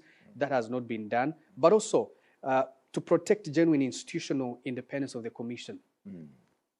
First of all, these have been raised to you before. Yes, true. Canary, on the issue of the complaints or concerns that were being raised by some candidates, particularly presidential candidates, in the last elections, we had what I would call joint interface with the Electoral Commission, between the Electoral Commission, the agents of presidential candidates, and members of the Uganda Police Force on regular intervals. I think we held about 3 or 4 meetings altogether. And the whole purpose was to review the progress of the campaigns, any emerging issues, and so on and so forth. And indeed, a number of issues were brought to the attention of the Uganda Police Force as far as the handling of candidates was concerned. And the Uganda Police Force would respond on these roundtables and would come to some resolutions and say, please, going forward, let us all conduct ourselves in this manner. You, the candidates, can you be compliant to the guidelines and the law? If the guidelines have said that when you're proceeding to your campaign venue, avoid holding processions along public roads, because the public roads are not the preserve of the candidates alone. They are the other members or the other people who are not part of this electoral process have a right to use these roads. But you find candidates defying that. The other issue was that you, the members of the police force, please act within the confines of the law when you are trying to address some of these challenges that do emerge. But the point is, we were responsive to the concerns that were being raised by these by the various candidates or people. Now, the other issue of which I want to respond, yes, the DRF forms. I've heard this chorus of hullabaloo about the EC's failure, the results of the polling process. Did we do that? Yes, we did. We did that for the presidential elections at Lubowa. We did that. Now, there is no law, let me say this, there is no provision in the law that says the Electoral Commission shall publish the DR forms in a form. No. You say we shall ascertain, declare, and publish the results. As much because at times, you know what happens? Some of these people are misinformed.